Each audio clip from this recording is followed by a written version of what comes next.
Hey everybody, welcome to the POS Podcast. It's episode 125, and we have a special guest on tonight's podcast. AniMat's here. Oh, we can't hear you. Yeah. You're muted.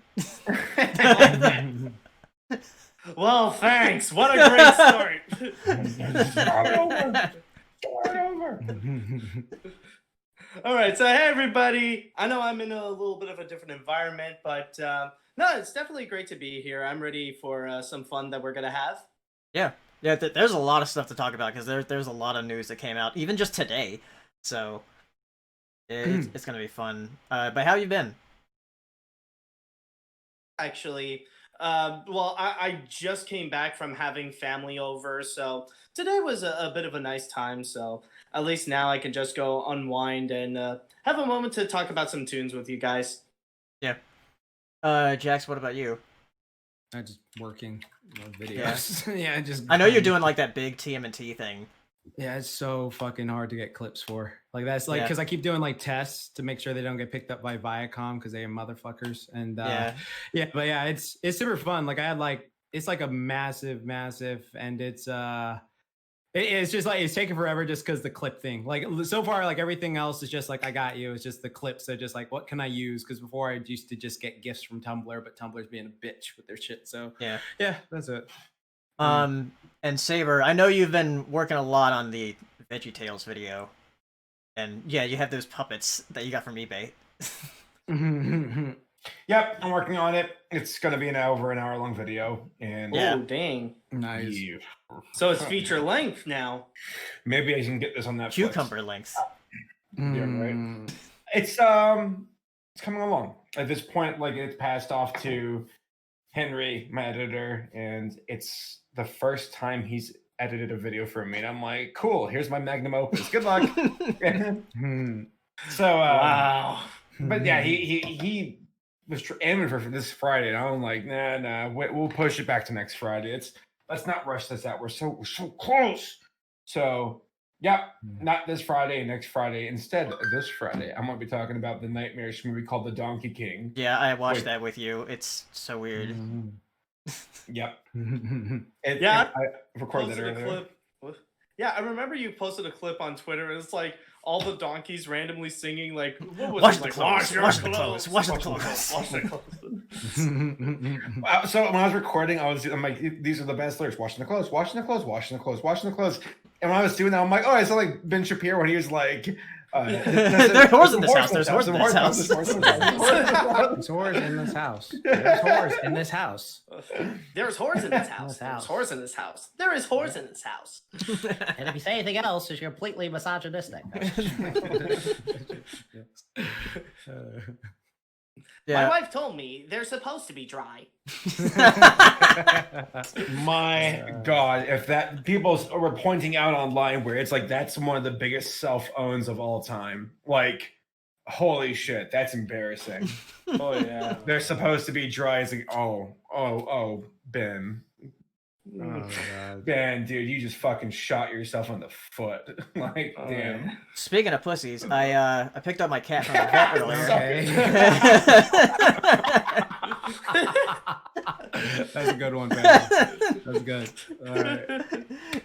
Yeah, That was my good. new cat Patches, who's only like 4 months old, so he got neutered today, but he seems fine. He's acting just normal. So Did you show him that Fairly Odd Parents episode where like Timmy was gonna get neutered and shit?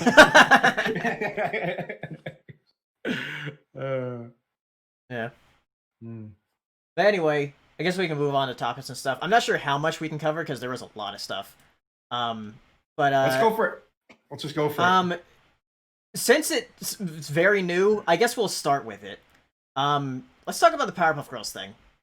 Because yeah, that just surfaced today. That apparently Warner Brothers is in works to make a CW show out of the Powerpuff Girls, a live action show where the Powerpuff Girls are going to be like 20 somethings, that are like regretful of their crime fighting days as kids because it like took their childhood away or something. It sounds weird. Oh, So you know what's funny about that is like at first when I heard about it, I was just completely like trashing it and stuff like that. And I was talking to my friend Mike about it because we were just having back and forth. We just started talking like stupid jokes like, yeah, can you be like Mojo Jojo's like a gray ass monkey and he's like all in the woods, he's all depressed. He's like, I can't believe I used to do that kid. And something like just like him and then like Fuzzy Lumpkins and all this stuff. And then like them like other girls going out on dates and they have to be careful boning people because they'll break them in half and shit like that. And it's just like all this other stuff. And there's like we started doing these like jokes back and forth, and then like, oh fuck, I kind of would watch that. Like now that I think about it, it's just like oh, I can't talk myself into actually wanting to watch it because it's just like because my mentality with it was just like I literally have the full series. It's right there, like the full. The whole thing. You know, movie that DVD set has been like going up in price, like because I never got it. I mean, yeah. May I pitch an idea though for the Powerpuff Girls? All right, So, all right, it's the East season finale. All right, Mojo Jojo is clearly going to be like the first villain we see, and Mojo's like, "Okay, do not fall for it. What do we have to do? Oh, they will fall for it eventually." And it's like, oh, okay, there's him, and then the Powerpuff Girls are like, "We need help," and I think I know who we need to go to. You are stupid. It's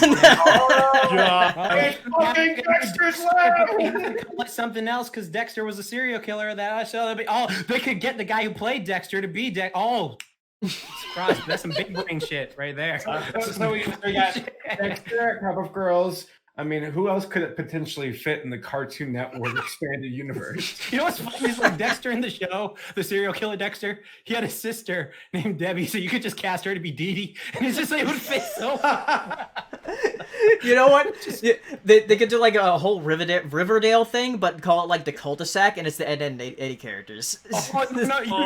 They could do that because like because like freaking what was that Sabrina show that's in the same universe as Riverdale, and it's just like, you know what, fuck it, just do it. Like because the way I see it right now, because like the fact that we're talking about it, this stuff is like making me laugh, just like the concept of this. Like, you know what, like I've talked to myself to, yeah, I would totally watch the fuck out of that. I still have the show and the movie right there. They're not going anywhere. They're iconic, they're GOAT. So it's just like, yeah, you know what, I'd watch this. I honestly would. Like it just seems like do wonder is how far are they going to take like what would be the supposed dark and grittiness, because it does remind me a lot with what recently happened with Titans. You might remember with Titans. And I remember the one thing that they really pushed the most is it's like kind of the adult nature of it all. I think it's like there was like in the teaser, like one of the first looks of it is like I'm trying to remember, like my memory's a little vague. It's like Robin. Robin's like fuck Batman. Yeah, it's like like beating down a cop or something. It was like fuck Batman. Yeah, somebody made it like an image of that. It was like fuck Professor Utonium. No, because it's so true. Because like the thing, like we'll go off what Matt said, like the whole thing with like Titans, like surprisingly, since it's in the same universe as Doom Patrol, like Doom Patrol is a great show. I love that show. It's really good. But like the way they went about it, it was like if you go into it just like, oh, what the fuck, like you'll be like surprised. Like there's some parts where like, oh damn, that was actually kind of entertaining. And, like they have this whole like scene with like Batman where it's just like, oh, why the hell is Batman killing people? But then like it's all that multiverse bullshit that they do and everything now. But we'll talk about in depth later. But like, which actually isn't all that bad when you think about certain things. But no, it's just a fascinating thing about it. Because like I guess like the dark thing would be like, you know, oh, we like you remember in the Powerpuff Girls movie, oh, we destroyed the city when we were little girls or something like that. Like that's something like a big massive deal. Like, oh my God, we destroyed a city. We killed all these people when we were kids. We had to do this. Then we had to like fight all these monsters all the time and do that. And it's just like to me, like the concept of it is just like, oh, that'd be interesting. Them trying to get relationships with people. Like I wonder if they probably would have the Rowdy Rough Boys in there because they're like one of the most iconic villains. It'd be weird though, because it'd just be like, oh, I want to bone my clone. Because it's just like a twin version of them. So it's just like, okay, be interesting. They could go into a more interesting direction. Like maybe like they'll go into a more darker side and like, why not have the boyfriends be the Green Gang? Like some of the members of them. Oh, because like freaking Ace tried to groom Buttercup in that one episode. Oh, that'd be so dark. First episode, like Buttercup waking up and then you see a green motherfucker like, yeah, come on, babe. All right, let's get on. It's just like, oh, no. But he's in the gorilla. No. He's in the gorillas for now. Buttercup, you get the no. For Buttercup, you get the little guy. Like yeah, little Arturo. Yeah. Hey, mi casa. Oh god, that's terrible. Man, Oh, it's still in development, so we're not gonna be able to see this for a while. I kind of really want to see it though now. Yeah. Just for us talking about it, like I'm really like curious. Like, you know what? Fuck it, I do it. Yeah, because it's something different though. Yeah. Mm. I would say maybe like 2023 would be the earliest. Yeah. 2022, 2023, maybe. Yeah. Mm-hmm. I mean, they're just gonna put out and it does depend on like how much they're gonna do. Are they really gonna go all out like the DC shows? Are they gonna put in so many special effects into it, or are they gonna go a little more straightforward? Yeah. They could make it like The Boys. That'd be fucked. Can you imagine that? That'd be fucked up. That'd be really fucked up. Like, damn it, dude. I rode this guy too hard and his pelvis cracked. Jesus. I know. That's what they did in The Boys, though. This is fucked up. They're adults, so this is all. Yeah, we'll just have to wait and see. But anyway, moving on. They have fingers and eyes and nose. Yeah. I don't want to see that bug-eyed little. No, that'd be weird. I would be like, no, turn it off. Like, yeah. In the words of the great Brack, what was? Oh crap! Oh yeah, bunch of fancy frou-frous with googly eyes, if you ask me. Oh yeah. I'm just saying. Yeah, I remember that. That was Wow. that was a good one. All right. I guess we'll move on to some reviews and stuff. First, let's have Matt, our guest, tell us about SpongeBob because he's the only one who's seen it. Yes, because we can't. We're not privileged enough to see it in the U.S. here. You don't know if I saw it. You didn't ask me. What? What? I gotta watch it online. There's nowhere online. They took away Kiss Anime, but they didn't take away Kiss Cartoon. Yeah. Exactly. Like it's nowhere to be found online. There's like no torrent of it yet. So yeah. Let me talk to my guy. He probably has. Okay. Don't worry, I'll film it later for you. Nah, but for real, if I could go and quickly summarize my thoughts on Sponge on the Run, feel free to ask any questions if you want to know a little bit more without giving out too much of it. I'd say that it is good, but it is the weakest of the three, mainly because this is the one that feels like it's more of a 90-minute episode, more so than it does a legitimate movie, because technically the whole plot of it all is that Gary is missing and SpongeBob and Patrick have to go out in order to look for him and try to save him from this egomaniacal... Oh, well, we got someone else new. Oh yeah, Hero's just joined. Hi, Hero. He had to get a haircut. I don't know. I haven't had a haircut yet this year. Me neither. That's why I'm wearing this. Let it all out, man. Show your style. Oh, it's just fluff. It's just like a damaged black sheep. That's what it looks like. You want to talk about fluff, man? Look at this. No, but to pick. Yeah. Anyways, going back to what I was talking about. The thing with Sponge on the Run, yeah, it feels more like a 90-minute episode because there isn't really much that feels like it is movie worthy. And there is a part of it that does feel like not only does it feel like a regular episode, but part of it does also feel like it's meant to go and promote Camp Coral, which is probably the main reason why you guys are not getting it yet, because they Viacom CBS wants to go and save that for when they can tie it in with Camp Coral, which I will admit, those scenes, they are very touching. They are very cute on their own, but it's just the factor that you know that it's meant to promote the spin-off show, and that's why there is a bit of soullessness in there. I will say the animation is great. Like, the style is actually a lot of fun to watch, and that is easily the best thing about it. I will say, though, that when it comes to the design, it is a bit of a double-edged sword, especially when they want to add in a lot of textures onto the characters. Some of them do look great, and then you got others like Sandy. Really does stick out like a sore thumb, and it looks... Sandy's in the movie? Sandy is in the movie, and she's honestly uncomfortably weird because she still has the same design, except she has like so much detailed fur in her. She looks like a living taxidermy. Yeah, and other than that, though, I will say, oh yeah, and there is also another thing that I do have a massive problem with is Plankton, because with Plankton, they try to set him up as the villain. Like he's the reason why SpongeBob and Patrick have to go on the road trip. He's the one who snail napped Gary and sent him to King Poseidon. But then once SpongeBob and Patrick go on their road trip, Plankton's role is like completely pointless because, of course, as it is Plankton, he's trying to go and try to get the Krabby Patty secret formula. But then afterwards, it's like, okay, it's like the ball is completely dropped. There's no point anymore. And eventually, he just goes and joins Squidward, Sandy, and Mr. Krabs to go and rescue SpongeBob and Patrick for what would be later on. So my say on it is that, like, technically it is enjoyable, it is funny, especially with some of the special guest stars that they have in there. Like Keanu Reeves is a lot of fun, and one person I gotta say, I'm surprised they didn't say is included among the cast. Danny Trejo is in there, and he is a lot of fun. Because there's this one weird crazy dream sequence that is included where it also has Snoop Dogg. But I would say for those little moments, Danny Trejo has definitely stolen the show.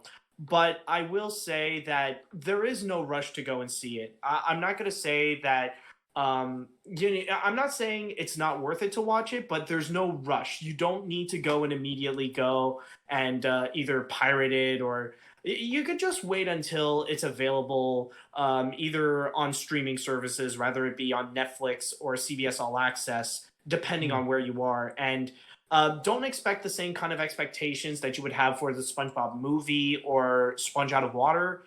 Like, just at least lower your expectations and don't expect the standards to be too high. So if you guys have any more questions you want to know about the movie, feel free to ask. Yeah, I got two questions. So first question, do you have to see like the second SpongeBob movie to go into this one? Do they like reference anything in that movie to be like, oh yeah, remember what happened last time or something like that? No. In terms of the second movie, no. They only did very little references to the first movie, where in the opening, Patrick comes out of the Goofy Goober, that was pretty much it. And then there was, the upgraded paddy wagon that they have? Yeah. Like, they do acknowledge that it is the paddy wagon from the first movie, and then that's it. Okay, and then my second question is, since it's a Gary thing, did they play like a theatrical version of the Gary Come Home song? No, at all. Oh, dang! That is a missed opportunity right there. We had like a whole like soundtrack of that guy singing for it. Yeah, like it would have been nice. Like, I don't know, maybe they have done it in the credits, but maybe I'm wrong. But nah, it doesn't seem like there's any form of actual, like, they don't even acknowledge that episode in particular. Like, they just go with it because like it happened. I mean, like, in a way, they are Bob lore because of this. Because like in the flashbacks, they do kind of alter the story about how SpongeBob met Sandy and stuff like that. Oh yeah. I saw that because like she's in like Camp Coral now, and it's just like when you watch that first episode, it's like you clearly met when she was fighting a clam. What the heck is so? Dang. Yeah, I would also say, and this is something that I just thought either yesterday or today, but they also reinvented the story of how Mr. Krabs got the idea of the Krusty Krab. Because you might, because I believe at least the first time they mentioned it in the Krusty Krab training video, but now they kind of like changed the idea, like in order to connect it a bit more with Camp Coral. Yeah, because like there was that the one the Krusty Krab training video, then there was the one with like Plankton and him meeting each other as kids, and there was like so like they've done it like a few times in the series. So I was like, oh, another time. Okay, I guess it's like the Joker, always change your origin. So yeah. You want to know how I got this Krusty Krab? The Krabby Patty formula. You want to know how? Me father was a drinker. I had a wife who was a whale. That's how my daughter is a whale. How does that work exactly? I'm curious. Have you heard the theory that... And you know sorry, I just need to bring this up. All right. But actually, I remember among the cast, they say that everybody would come back, and one of them would be Pearl. never once did I recall Pearl appearing in the movie at all. Huh. I think that she was deleted. Weird. Oh, weird. Super far in the background. Yeah. So, but what were you saying, Hero, about like Pearl? Isn't she adopted? Was she adopted? Was that the thing? No, like there's like a whole theory about how like no, Pearl is actually like So the theory is that the reason she calls Mr. Krabs daddy is because he's a sugar daddy. No, yeah. Stop. I hate it. As soon as she said it, like the theory, like the reason she, and I was just like, Paleo, stop. No, not that. Don't do the sugar daddy. No, God. Isn't she like 16 or something? I don't know. Well, they're underwater. There's blonde. I have no idea how old Pearl is. A Bikini Bottom. Man, she's been around since the 90s. She's probably in her 30s by now. So I still want to know how we got away with calling it Bikini Bottom. Like everyone's just kind of like, yeah, sure. Yeah, Mr. Krabs lives in Bikini Bottom. Get the joke? I bet Steven's rolling over his grave. Yeah. Rest in peace. Oh god, that's true. Yeah. And one more thing to add. Yeah, there is actually like right after the movie, there is a little memoriam of Steven Hillenburg. So at least that was a nice little moment there. Nice, nice, very nice. Any other questions? No, I can't think of anything. Not really. I just wanted to know if that song was in the movie because I was just like, if they're doing that episode over again, that needs I would go to management and be like, no, before this gets released over here, you know what the damn do, okay? Yeah.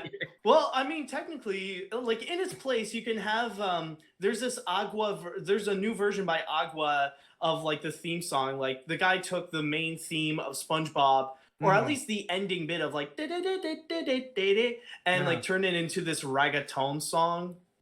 Oh, nice. So there is that. Oh, but no. Like, oh my god, the dream sequence though. Watch out for the dream sequence because that's when things really get crazy. That's the one with Snoop Dogg and Danny Trejo. Okay. I love how it's like people who killed people in the 90s are just like, we gonna do kid movies, fam.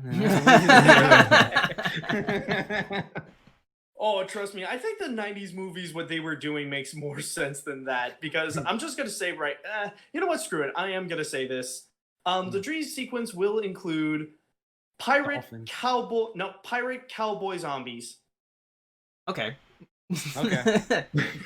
I'll just leave it at that. Yeah. Sounds like a SpongeBob dream sequence. Yep. All right. Next, let's talk a bit about Glitch Techs.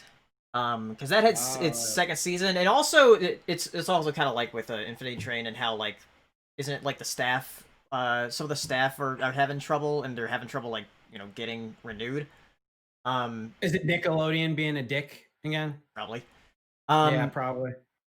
Well, you could go on with the review, but I might have a little bit of a theory as to why, though. Oh, really? Like, I like if it doesn't get renewed, I might have a little bit of a theory. Okay. And it's not going to be the one like what you said with Mr. Krabs and stuff. Okay. Like yeah. Because she's so fucking thick. But no, Glitch Techs. It's the horniness. It's a cartoon about video games, which we've talked about before on the podcast when the first season came out. But this second season, I've also really enjoyed. I think I enjoyed it more than the first season. And they actually listened to some of the complaints from the first season because they didn't do that like darkening during the action sequences like they did with the first season. I didn't notice that at all during this season. Did that come out this year? Yeah. Did Glitch Techs come out it came out like in February, I think. So I haven't actually seen Glitch Techs yet, but you said they did like the anime thing where they like darken action sequences. Why? That's not a law in the United States. It's a law in Japan. Like I don't know. But yeah, they I guess they listened to feedback because that's not in the second season.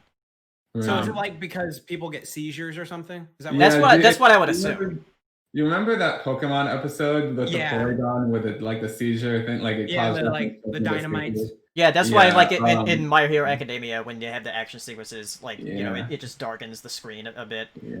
It's literally like a law in Japan now that if any like during action sequences they have to like darken the. Yeah, because I know like over here they'll like put like a warning on the like if a movie there, like for example in Incredibles 2 when that sequence with Elastigirl happened, they were like they apparently started getting some shit happening and they were like, oh yeah, we need to put like a warning on there, like there's a flashing light.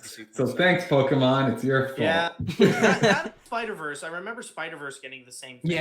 Yeah. Does Spider-Verse have darkening? Yeah, no, Spider-Verse had that like thing. Yeah, I've seen it so many times. I can tell you they clearly had that thing where it's just like this would definitely cause a seizure if you're not careful. So it's just like to do that. Oh yeah, during like the whole end scene, just that entire part. Yeah. It was a lot of colors, definitely. But yeah, glitch text I really enjoy. Just with the with all like the video game stuff, like they don't do like direct references of video games, but things that are like loose references. Like they've done like Castlevania, they did Shadow of the Colossus, a bunch of different RPGs and stuff. It's really fun in that way. And actually, this season they did a clip show episode, which I thought was very clever in the way they did it. Well, from the last season, they did like a clip show of like, oh, you remember when we did this? Yeah. They sort of did that, but it's like it was a very clever way of doing it. Huh? Did they do it like Korra? Remember? No, where they had it to where like all the characters were in a room and they were talking about things from their past to figure out who in the room was a glitch. Oh, okay. Yeah. And it was very interesting. They even like for season 2? Huh? Was that a season 2 spoiler? Season 2? Yeah. My headphones are off. You let me know when you get done. So yeah, I thought you watched it already. Anyway, he's watching everything. Yeah. But with that season 2 episode, they also did this weird thing with like a YouTube poop with the clips. I thought that was funny. And the characters are just fun, and it seems like it's just getting started with sort of more of the lore of how things work, because the season 2 ended on sort of a little cliffhanger thing. So it's a lot of fun. Okay. So you saw the first season, right, Jax? Yeah, I did. Okay. I like the first season. Yeah, because like I was telling Paley about this because ironically enough, this isn't a spoiler or anything like that. It's just I watched Glitch Text right after I watched Kipo. Now they're both really good shows. Yeah. But Kipo is just a great show. Like Kipo's just a legitimate great show. And when you follow a great show with a good show, it's just like, oh yeah, I like this, but it's just like it's sort of like how we were having this talk last night with Owl House and Amphibia, because Owl House is just like becoming fantastic even more, and then Amphibia is like it's a good show and it like has its great moments, but it was just like following it up. It's just like that sort of thing. But yeah, with Glitch Text, I thought it was a fun show. Like it's not anything else like, oh my god, this is terrible or something like that. Like I still have like 2 episodes left of season 1, but I did enjoy most of the first season. I thought it was like I like the characters. I love the whole design. I love how they do like this Rise of the TMNT style of fighting, like where they're moving like very fluid and just bouncing around, and it's just like beautiful, and I love that. The references again are great. They had an extreme one thing one thing I think that Hero would hate because like every time I hear Miko talk, I just can If Hero watches it, I swear I could hear his groan from 40 miles away. Like, I know because the way Miko talks is like you'll hate it. No, Hero, like you'll enjoy the show, but Miko, like while she's a thick girl, she will get on your nerves. God damn. Oh jeez, I'm scared now because I have A, watched Kipo and it was fantastic, and B, now you're saying this. We really should have watched Glitch Tech first. Hey, you had this delicious 5-course meal. You want some fast food now? I mean, it's still tasty, but but yeah, this is one of the shows that's in trouble a bit. So Matt, what was your theory about why? Okay, now I could be wrong and take what I say with a bit of a grain of salt. But considering that part of it is Nickelodeon, I think Nickelodeon really wants to start to cut ties with Netflix altogether so that they could fully become their rivals. Considering that they got CBS. Yeah, I thought they did that deal with them though. They did, yeah, they did, but that was like what, 2 years ago or something.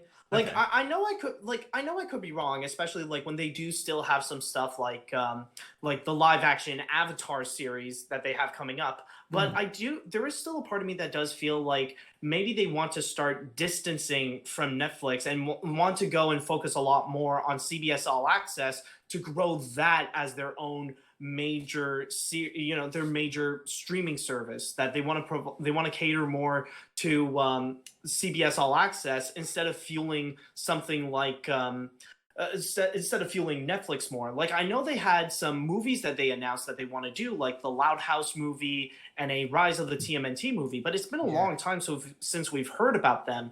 But maybe like some plans have changed and they want to move those shows to make it just for CBS All Access. So again, I could be totally wrong, but that's at least my idea as to why I can imagine they would not be interested in making more glitch tech. It's not because of any of like the ratings or the series itself, but it's mostly because of their connection with Netflix. Okay. Yeah. Okay.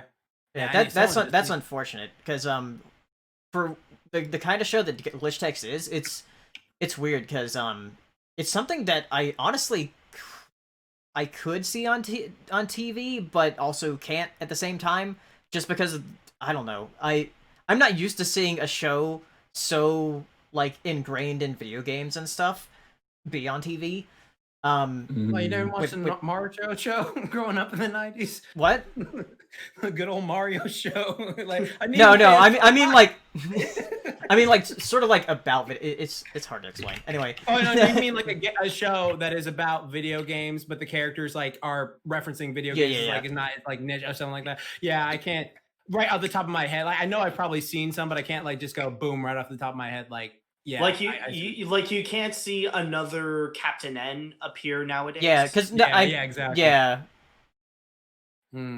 Yeah. Captain N taken me. That's a throwback. Back before I was even born, but I still watched it anyway. Actually, no, it was probably made. When was Captain N made? Shoot. Late 80s? No, yeah, not it was late 80s. It was before I was born, but just a hair. That's all right. By just a hair. But I still watched it anyway. By just a hair. By just a hair that I will not be showing. There's nothing to be ashamed about. Let out your hair, man. Let out my hair. Oh boy, see it? Yeah. You see it? God, being black is a way. Yeah, being black is a way. Hey, at least if we lose our hair, we still look good. So I know, right? Oh my god, I'm so glad. All right. Guess we'll move on. By the way, we've been getting some super chats, and we'll be answering super chats at the second half of the show. But thank you for the super chats so far. I guess I'll talk a little bit about Affinity Train. I won't talk about anything about the show, like the plot or anything, because just watch it for yourself. I'm gonna leave again. Be right back. No, I'm not gonna say anything about it. Just watch it yourself. You're muted. Man, can you believe Saber always comes in and never says anything?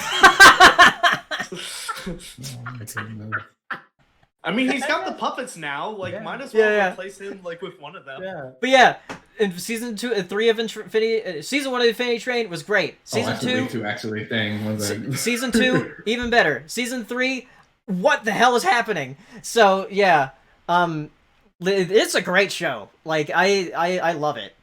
Is it sad? I bet it is. Yeah. It says everything. It's silent. It says everything. It's intense. What I would say, the intense I would say is the word to use for Infinity Train. Right. Especially this season. Okay. Which the last 2 episodes for this season is coming out on Thursday. Which it had a weird way of releasing the episodes this time around, where the first 5 episodes were out 2 Thursdays ago, then the next 3, and then the last 2 this Thursday. So we'll find out what happens this week. But this is another show that's in trouble. So I've been telling people to, like, even if you don't have HBO Max, like, get a free trial and watch it, because it needs the views. Because a lot of the staff, what were they laid off or was something else? They fired. But yeah, I don't know. I have no idea. I know nothing about this one. But yeah, I don't want to see this show to end because I think they could do a lot more stories with it, with the concept itself. And it needs to get to like at least 8 books because then you have the infinity symbol on the side. So that'd be perfect. Yeah. Oh yeah, that'd be genius. That's big brain stuff, Taylor. yeah, Mark yeah, it. yeah. In the chat, they're saying they were laid off. So damn, that's if they want to make more, like people need to watch the show. Yep. So Matt, have you seen any of Infinity Train? Honestly, no, I have not, and unfortunately, I don't think I could be able to watch even the 3rd season because I am Canadian, and believe it or not, we don't have HBO Max. Oh damn. Yeah, I don't know if it's been streamed on anything else in Canada. I'm not sure. I would have to go and look it up, but I honestly really don't know. That's crazy. No, but I am interested. Like I've heard a lot of amazing things about it. Yeah, it's great. Yeah. But yeah, I don't want to see it end because I think it has a lot of potential with its stories, and how it's sort of like an anthology thing where it follows a different character each book. So. Cool. All right. We're done. Yeah. You could tag Hero and Saber. Yeah. There you go. We're safe now. Hero, Sachi, Saber, Spark. You can unmute. But while they're getting unmuted, I see that Jax, you're actually playing the Samurai Jack game. Yeah, I am actually. What? You were muted. I'm sorry. No, I said spoilers. I can't do it. I can't do spoilers. I'm not. No. There is nothing to spoil. I'm joking. But seriously, there is literally nothing to spoil in this game. Spoiler alert! It's a game, not a show. Are there any? So there's nothing new. There's nothing new. Because I talk about it while I play in the background, so you can explain. Yeah. So. Yeah, I played it on Friday when it came out, and it's pretty fun. It's a pretty fun game. Yeah, it's a fun game. There's like a skill tree you can do, but there's not too many levels. There's like I think 8 different levels in there. Damn. And it starts like at the end of in the last episode, but it doesn't really add anything. Like, it's still canon, but it doesn't really add anything at all. Yeah, because he's sent through this portal back to different, I guess, episodes. And you go through those, reliving certain things, but, like, some characters have been taken over by a coup. And you have to fight them again. So, it's not really a lot of story. As far as like new stuff, because it's just some stuff that's retreaded. The combat and like the game itself is still pretty fun though. It's just like if anybody was looking for something as like a retcon of the season 5 ending, you're not getting it here, because it's yeah. Read the comic books. There you go. That's if you want your retcon. So basically, I just have one quick question. Basically, what you're saying is that with the new Samurai Jack game, it's kind of like a clip episode, but in a game. Pretty much. You get what I mean? Yeah, I would say that.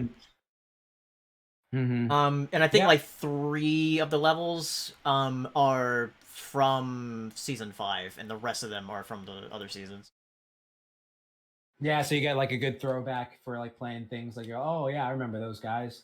Oh crap, I remember those dudes. Yeah, like the one thing I'm most disappointed about is that there's not really any unlockables. Because I would think there would be like some unlockables for like character sheets or like concept art or something, but I the only thing is like these like you can do these like battle missions to fight against these hordes of enemies, and that's about it. So there's no like concept art or like character sheets or anything, because if anything I wanted to unlock, it would be stuff like that, but unfortunately there's not. Unless there is, and I'm just not seeing it. So. Yeah. Them's the breaks. All right.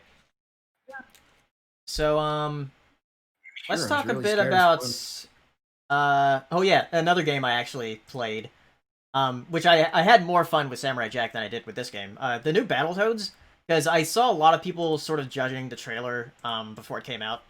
And I was like, let's give it a chance or something. And then I played it, and I was like, it's not great. The new Battletoads it's weird because it's a beat 'em up, but it's also not a beat 'em up. In that a lot of the levels, especially in the third act, are just a completely different genre. Like it goes from like the first couple levels are like beat 'em up, and some of the motorcycle motorbike things, but then it goes into a really simple puzzle platformer and a really simple twin stick shooter, and goes back between those two a lot, and it gets boring real fast. And the game's only like 3.5 hours long, so yeah. But I played it on Game Pass, so I basically played it for free. By the way, how is the difficulty, considering that's one of the most well-known things about Battletoads? I played it on like the normal difficulty, and it's fine. Like it's not too difficult. I actually died more in Samurai Jack, so right. Oh wow. And because Samurai Jack is more like a Ninja Gaiden type game. And one more major thing, what about the art style? How do you feel about that? Because I remember that's probably the one thing that really exploded about this new Battletoads game. That's the one thing where I'm like, I can take it or leave it. Like, it looks fine to me, but the game itself is just kind of lackluster. So... Like, if you have, like, Game Pass or something, like on PC or Xbox, it's worth just a playthrough, I guess, since it's just on there. But, I just played it because I was, like, trying out Flight Simulator. Because I wanted to see if my laptop could run that.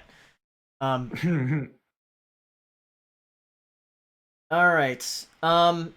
Let's go on to some of the DC FanDome stuff. Let's talk. Yeah, there's a lot of stuff that was revealed. I got a lot to say. Yes, I know Jax is our local comic book person, so. Oh, did you say DC FanDumb? FanDome. FanDome. Okay, yeah, that's what the event was called. Yeah. Okay. I thought you said fan don't. I was like, that's amazing, and I'm going to use that. Fan don't. That on stream. Let's talk about the least exciting thing first, and that was the Snyder Cut trailer.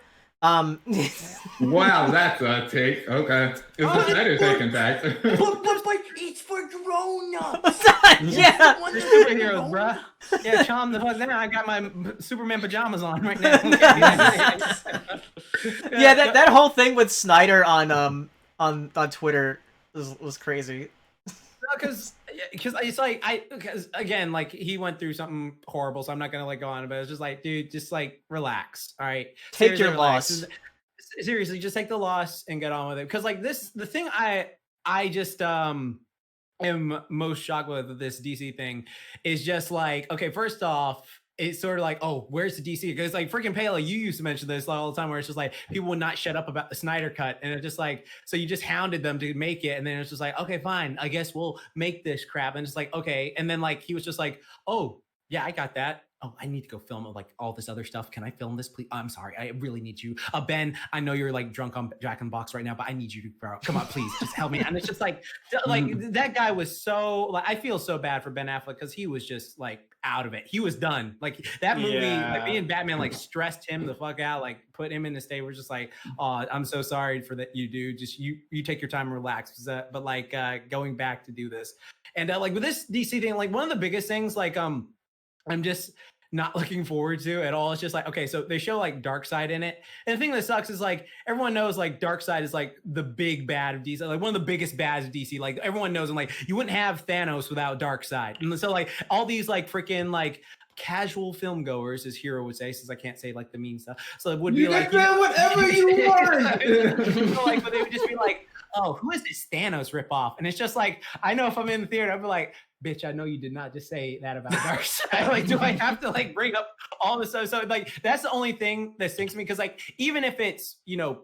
decent, it's just gonna be like, oh, you didn't do Darkseid right in this like mediocre film, and all these people, he's coming after Thanos, who was done so incredibly well done, when it should have been like completely reversed. And so this whole thing of just like trying to make it all dark, suck the color out, and do all this other stuff, it's just I'm so indifferent to this movie. And like hearing that it's like 4 hours long too. Like, are you out of your? We're supposed to watch Lord of the Rings later. Yeah.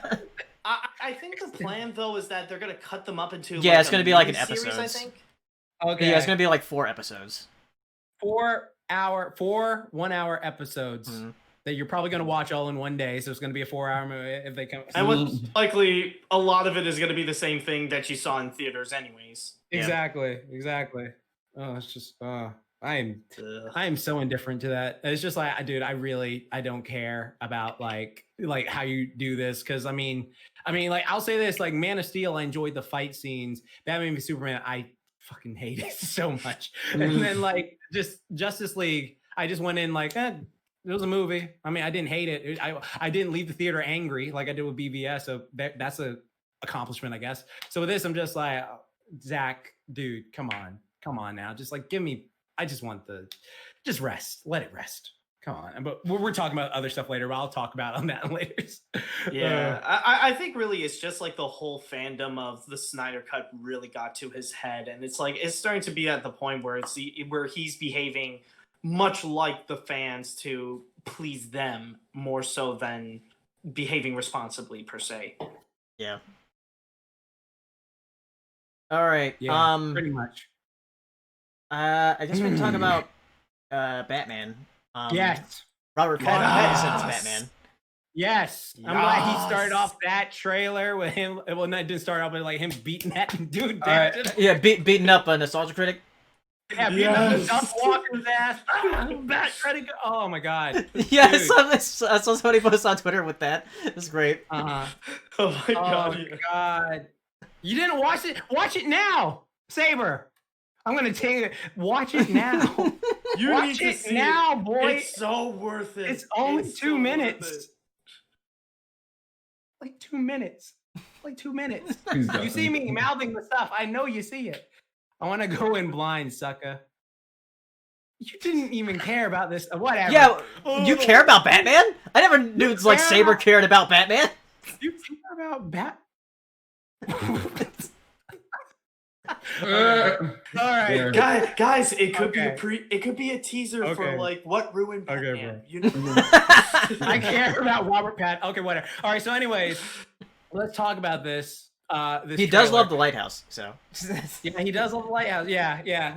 This trailer, first off, I really like the design, the music. I've rewatched this trailer so much just because like I love when trailers have great atmospheric music. Where it's just like, oh, you're just getting, oh god, and I love that, dude, that shit got me hyped when I was watching it. I was just like, oh my god, and then like the whole thing with like Batman, like just going in and all the like cops like, who the fuck is this? Oh my god, this is crazy. It's just like, and then like you see the Riddler like dressed in like I don't know if they're like making that storyline where Riddler was Hush or something like that, because like he had the Hush look on him when they were showing him. So that's very like Hush is a villain, by the way, for DC, but I'm not gonna talk. I'll go on another tangent about that.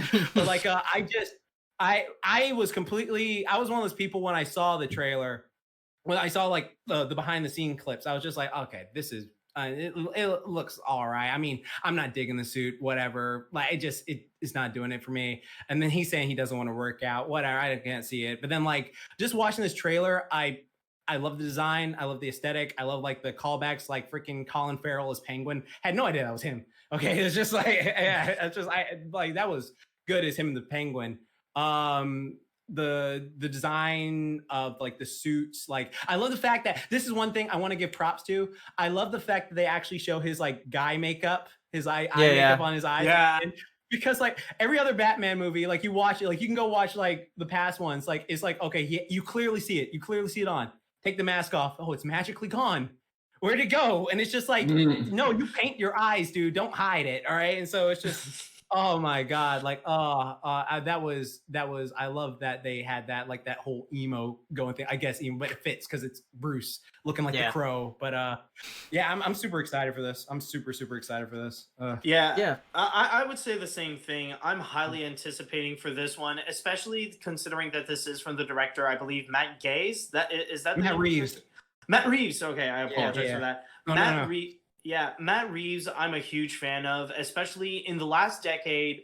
Some of my favorite live action movies are actually Dawn and Rise of the Planet of the Apes. They are beautifully crafted, and I definitely trust him with what he is doing here. And I remember there was another podcast that actually pointed this out, but one thing that I'm really looking forward to with this one in particular is that this time around, they're finally going to get back to Batman having him be more of a detective than more so than a superhero movie. Like that's when you would see like the step-by-steps of like him trying to figure out the whole game that Riddler is putting on. And I don't think we've had that Batman like in a movie ever since like what? Like wasn't it Dark Knight 2008? Because like remember he had to like find how the Joker was doing with that bullet thing, or was that it? Or are you talking about a little bit, but honestly, I was thinking more about like Mask of the Phantasm, but like even with the Dark Knight, that one was a little bit more like a superhero movie. Oh yeah, like it was. This one embraces full on the detective side because like with DC, they are starting to experiment more going outside of the superhero genre with their films, kind of like what they did with Joker. So that's going to be one thing I'm excited to look forward to with the new direction of Batman. Yeah, exactly. I agree 100%. Like that is so cool. Like I think like if they can bring like aspects of Batman the animated series, because like the freaking animated series showed like how he is a master detective. So it's just like if you can bring that to live action, like it's like me and Pele, we always talk about this all the time, where it's just like, you know, if you want to do make a new Batman, follow the blueprint of the freaking animated series. All right, the Batman, it's like you have a perfect Batman movie, just take stuff from there and just like mold it to be more adult. And then I trust Matt Reeves completely, and he also isn't doing that thing with like certain pearls being falling down alleyways. That's good. Yeah.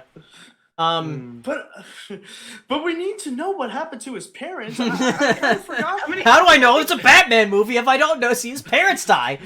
Yeah.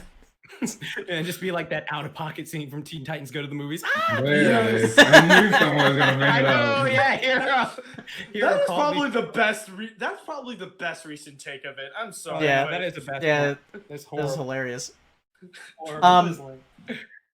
So keeping on the Batman train, another thing that was shown, because I'll talk about both the games and the movies, because Gotham Knights was something that was revealed that's coming out next year. And if I'm not mistaken, it's based on the Court of Owls. Court of Owls from the storyline, like their political affiliations. It's been like fucking with like all the stuff in Gotham for years. Like they've had like just like their hand in the pocket. So like there's a bunch of stuff like where you like read the storylines and it's just like, oh, how the fuck did these people keep escaping? And then it's just like, oh, the Court of Owls probably had something to do with that. And they had like so many like in-depth like storylines where that's going to be very interesting to see in a video game, like how they do that. But also like what I think was cool about this game, because like originally I was just like, is this a sequel to what was it, Arkham Knight? Or Arkham Asylum? Well, yeah, like because I thought it was the same universe as Arkham Asylum, Arkham City, Arkham like Origins, Arkham Knight, but it's like apparently a different one. And It's this is its own universe, and like the fact that because like if you look at things, it's just like clearly like, oh, like Tim Drake is like younger, he's not like a grown man like he was.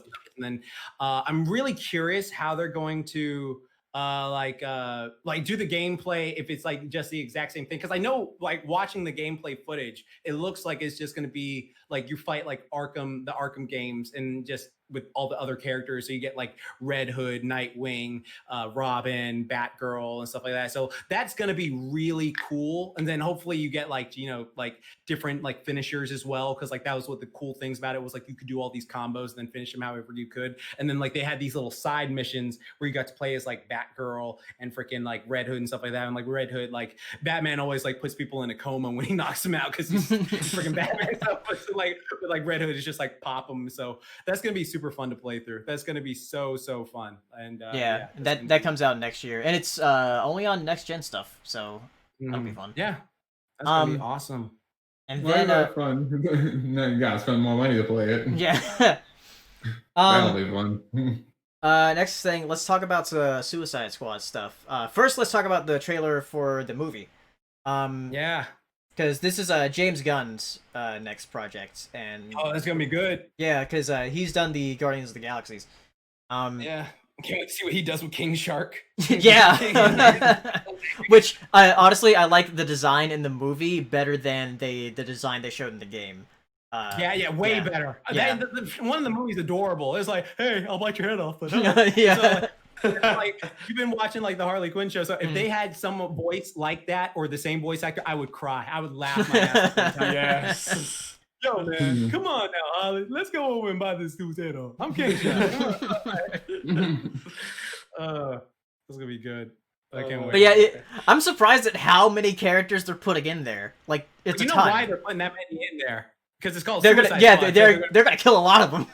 Yeah, exactly. So that's the perfect thing about it. It's just like they get all these big names, and it's just like, okay, a lot of these I've never even heard of because I haven't really delved that too deep in the comics. So like exactly. I had no idea Polka Dot Man was a thing. Wait, no, I knew him from Lego Batman.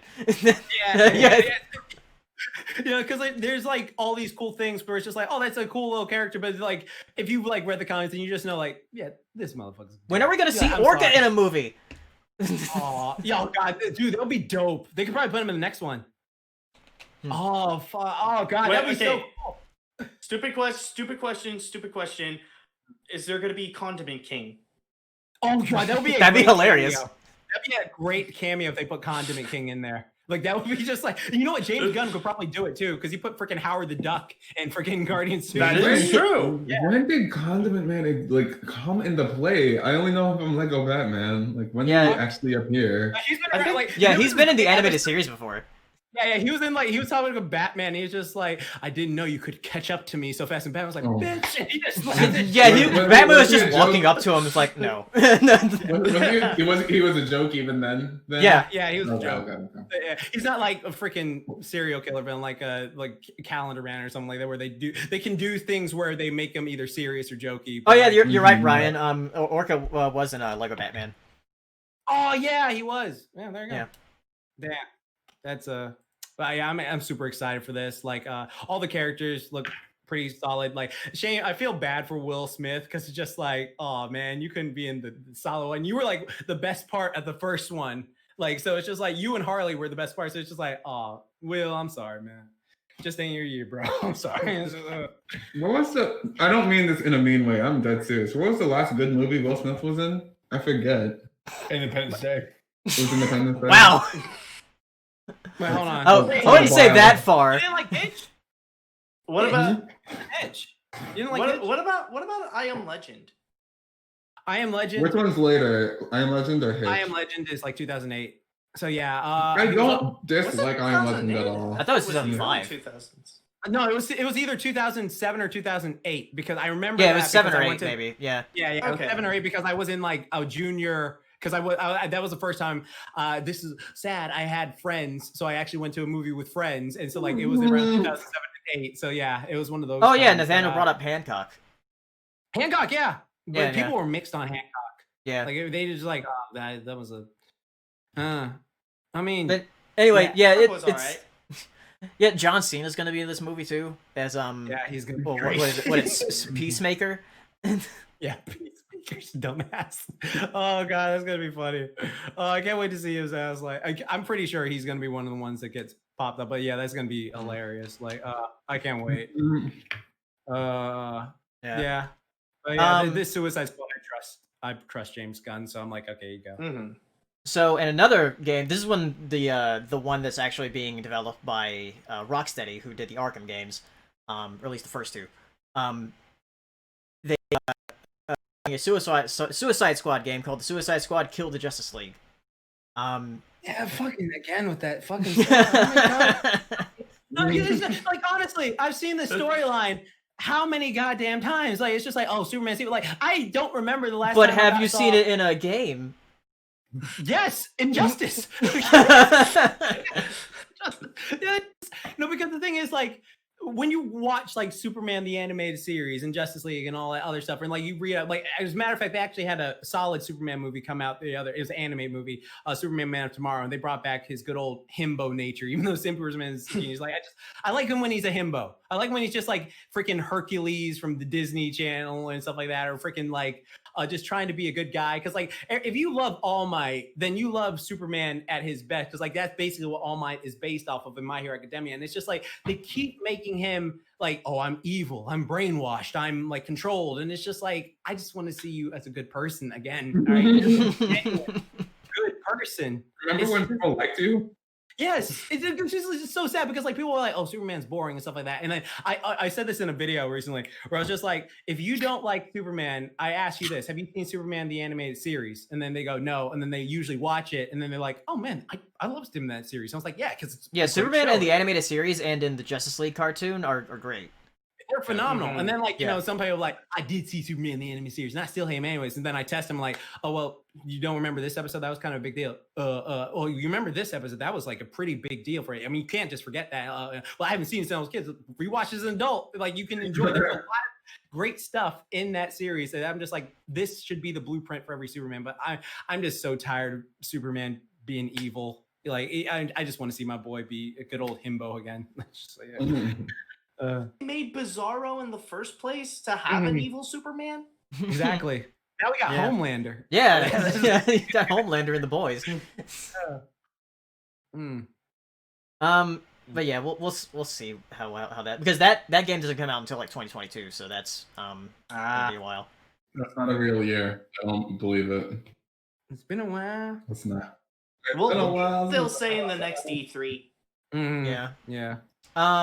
There was another trailer to Wonder Woman, 1984. When is that coming out again? Is that supposed to come out spring now? I think October. October? Yeah, this October, I believe. Yeah. Yeah, and you see Cheetah in it. Yeah. You see Cheetah, so that's good. So I'll be. But I think since something I want to talk about with like the whole DC thing, like with all these movies and stuff like that, since they have like that Flashpoint movie coming out where they have Michael Keaton as a Batman, and in that movie again, it was just like, okay, this is good. Like this is something that DC could potentially have over Marvel because they're like working with all like their different stuff. Because like before I was just like, hey, just reboot the entire thing. All right, you messed up, you did this, whatever. But like if they actually nail this on the head with this like Flashpoint movie where like they've got Ben Affleck Batman, Michael Keaton Batman, and then like, you know, I will lose my shit. They have Christian Bale Batman in there just like, you know, doing this crap. That would be so freaking like OP and powerful for them. Just be like, oh, we're actually acknowledging all stuff, because their TV series, they freaking acknowledge that Flash show from the 90s and Smallville and like all these other like DC shows that were like live action, and they're like bringing them all together to have like this big multiverse thing called the Crisis of Infinite Earths. Like hell, even Kevin Conroy played a live action old Batman in the movie, and not in the movie, like in one of the episodes. And it was just like, wow, that is amazing. So if they can actually nail this on point and get like, oh, this is what we have to do. We got this Batman. We can go back to like the 90s, because they even brought back what's his name? Brandon Routh is Superman. He was Superman in the TV show and one of the shows when he was also Adam. So if they can like just bring all these together, like it's just like, okay, Marvel, raise your hand, because Marvel was just like, yeah, we don't want to acknowledge our live action TV shows. Like it's just like, oh yeah, like you could have had like Luke Cage and Jessica Jones and Daredevil in that final Endgame fight. We're like, yeah, we want to keep those as separate as possible. So that is like a big thing right there. That'd be so cool if they could do that. If they could actually master that. I don't know. For me, I don't really trust it that much because I feel like this whole multiverse thing, it kind of feels like a little bit of an excuse to go and keep the DCEU. Like honestly, when I heard about the idea about we're gonna do a whole multiverse with Flash, and there was honestly a part of me that was just asking, like, can't the DC movies just be movies on their own? Like, do they have to go and connect to many of their other films? Do they still want to try to continue the DCEU? I feel like they're just trying to keep it for like the super fans out there. But other than that, I don't really see that much of a point in order to fully keep it in. I feel like, why not just move forward and do stuff like Joker or the Batman, where you don't necessarily have to focus on making this whole multiverse or universe kind of thing. Like, you just let the movies be movies, man. I agree with that. Because I can agree partially with that, because like the thing I see like about it is like if they master it, it gives them all the creative freedom they want. Because like people were like, I saw people watching Joker and they were like, "Where's Harley Quinn? Like, where's Harley Quinn? Where's Margot Robbie?" And it's just like, oh my god, because like it's not like the thing is. All us like people here, like we understand like, oh, we're comic book fan or we're cartoon fans, we're like nerd stuff. We love the nerd stuff, but it's like the casual movie goers, aka normies, who don't understand certain things where they're just like, oh, well, like for instance, I remember going to see Deadpool and there was like these women like talking about like, why is he talking? Why doesn't he have like claws like this? I thought he was in Wolverine. And I'm just like, okay, it's just like, are you serious right now? So if you can make it understandable to like mention like, oh yeah, there's these things, and when you watch a movie, it's like this. It would give them like such creative freedom, in my opinion. Because like again, like the only way like I can see Marvel like doing this because is in that multiverse of madness thing where they like keep doing their rumors that he might like throw a cameo of Tobey Maguire's Spider-Man in there with like the Doctor Strange thing because like it's by Sam Raimi who's doing it. So like that'd be pretty interesting. But again, like I think for me just personally, I am for it just because it's like, okay, yeah, if you master this, you can do whatever movie you want. I'm not going to be confused and be like, oh, why is the Joker different in this movie than this movie? Even though it'd be like kind of annoying, just like you'd make movies, but yeah. So yeah, another thing, there's a concept. You're right, Saber. There's a concept trailer for Black Adam, starring The Rock, Dwayne Johnson.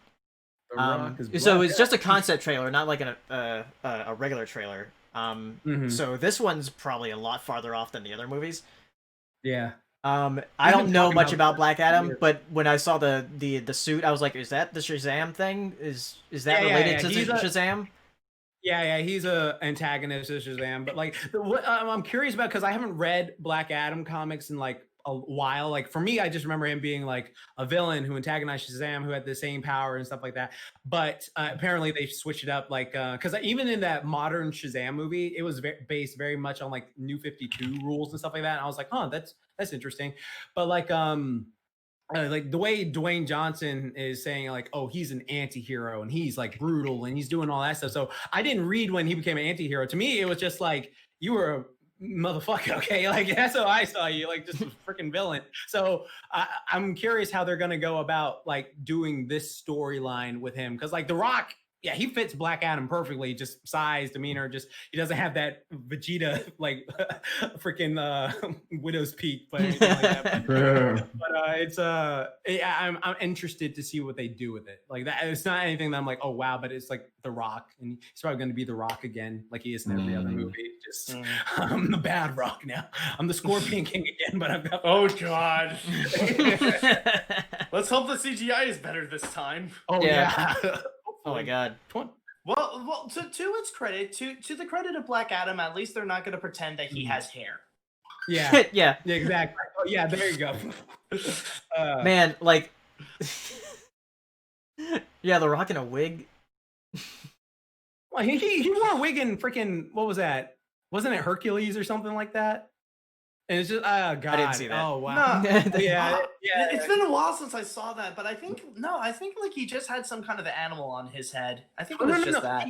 He did. I'm looking at a picture right now because he like grew his hair and like, hold on, let me copy and paste this, The Rock Hercules, because he they gave him like a wig for that movie, and I mean, since he's mixed, it just like, oh, okay, whatever. But like, yeah, he looks better bald. Yeah, he looks better bald. Yeah. It's crazy. All right. Speaking of Shazam and Black Adam, apparently the Shazam sequel is called Fury of the Gods, and Sinbad might be in it. Like the comedian? Yeah, the comedian.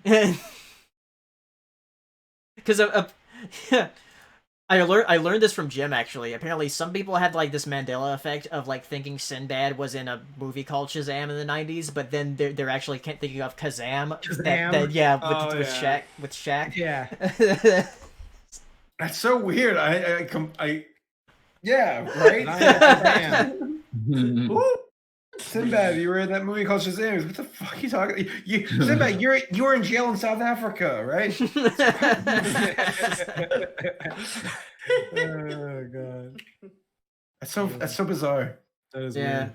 Another thing, related to the DC stuff. Ben Affleck, for that Flashpoint movie. Apparently he's going to return as Batman for that Flash movie. I feel so bad for him. Yeah. How much you want to bet he accepted to go in because they're gonna kill off his character? They're gonna kill off his Batman. Yeah. I would think that.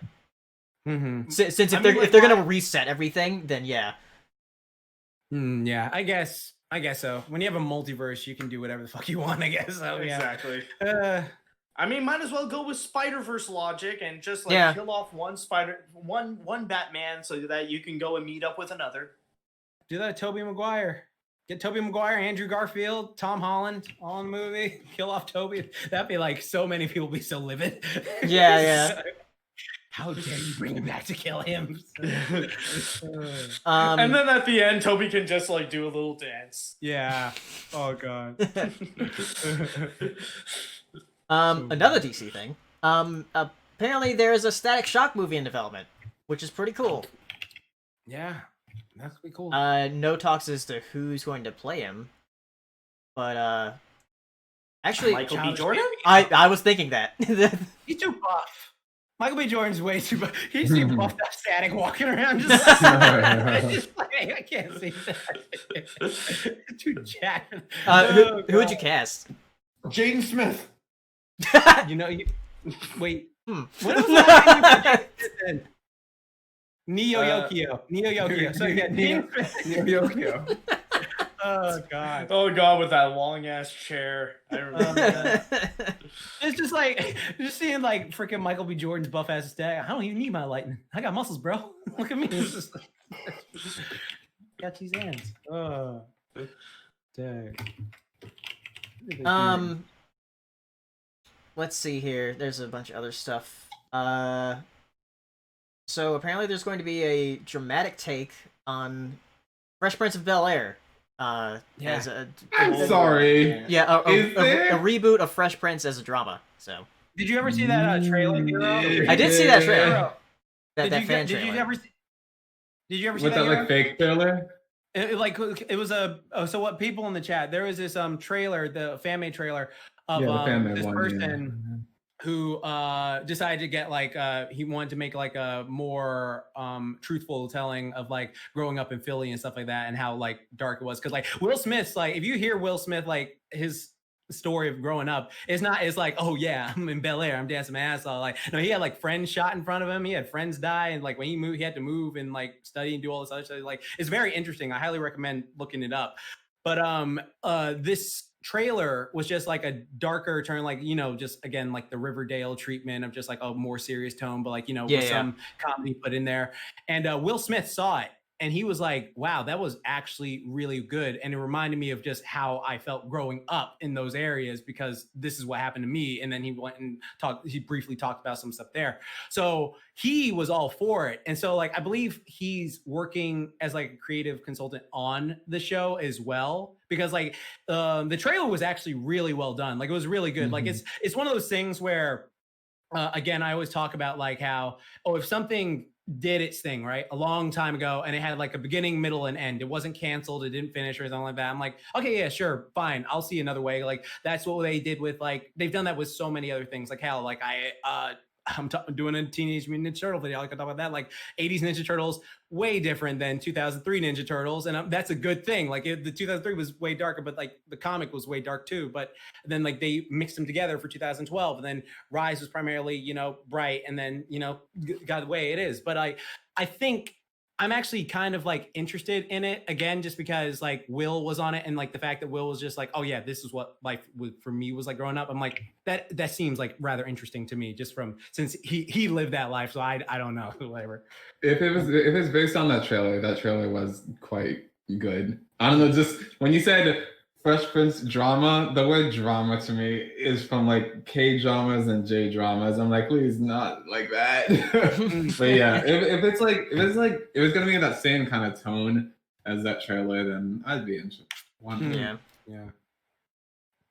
In concept, it does sound like with what we first talked about with the Powerpuff Girls live action reboot, where it just sounds like you take an old property and just make a dark, gritty version. But if there are ways that you can actually do it well, like the trailer that you have mentioned, then like there could be a possibility, like after the talk that you guys just had with the idea of like making it more serious and actually staying more true to Will Smith's actual life, then there could be a possibility on making it work. It's weird that like they had to associate it with Fresh Prince of Bel-Air. Like, I don't know what's the point of that. Like, even doing it as its own thing, like it would still work out well, but maybe it could work out. Branding. Yeah. Branding. Again, to get people to watch it. Yeah, it's just people in the chat are asking. It's just called Bel Air. If you go to Will Smith, you can look it up. He put the entire thing on his. Just go to his house. Yeah, just go to his house. Channel. Just ask him. Yeah, go to Will Smith. I mean, his wife's in an entanglement right now, so yeah, he knows all the time. Oh my god. I must really hate this. I'm sorry. Next, we'll go on until 10:30, and then we'll go to Q&A. So. Well, we were talking about Netflix earlier with the glitch tech stuff. So the Avatar: Last Airbender, that's a live action series that they're doing. The creators are no longer involved with the project.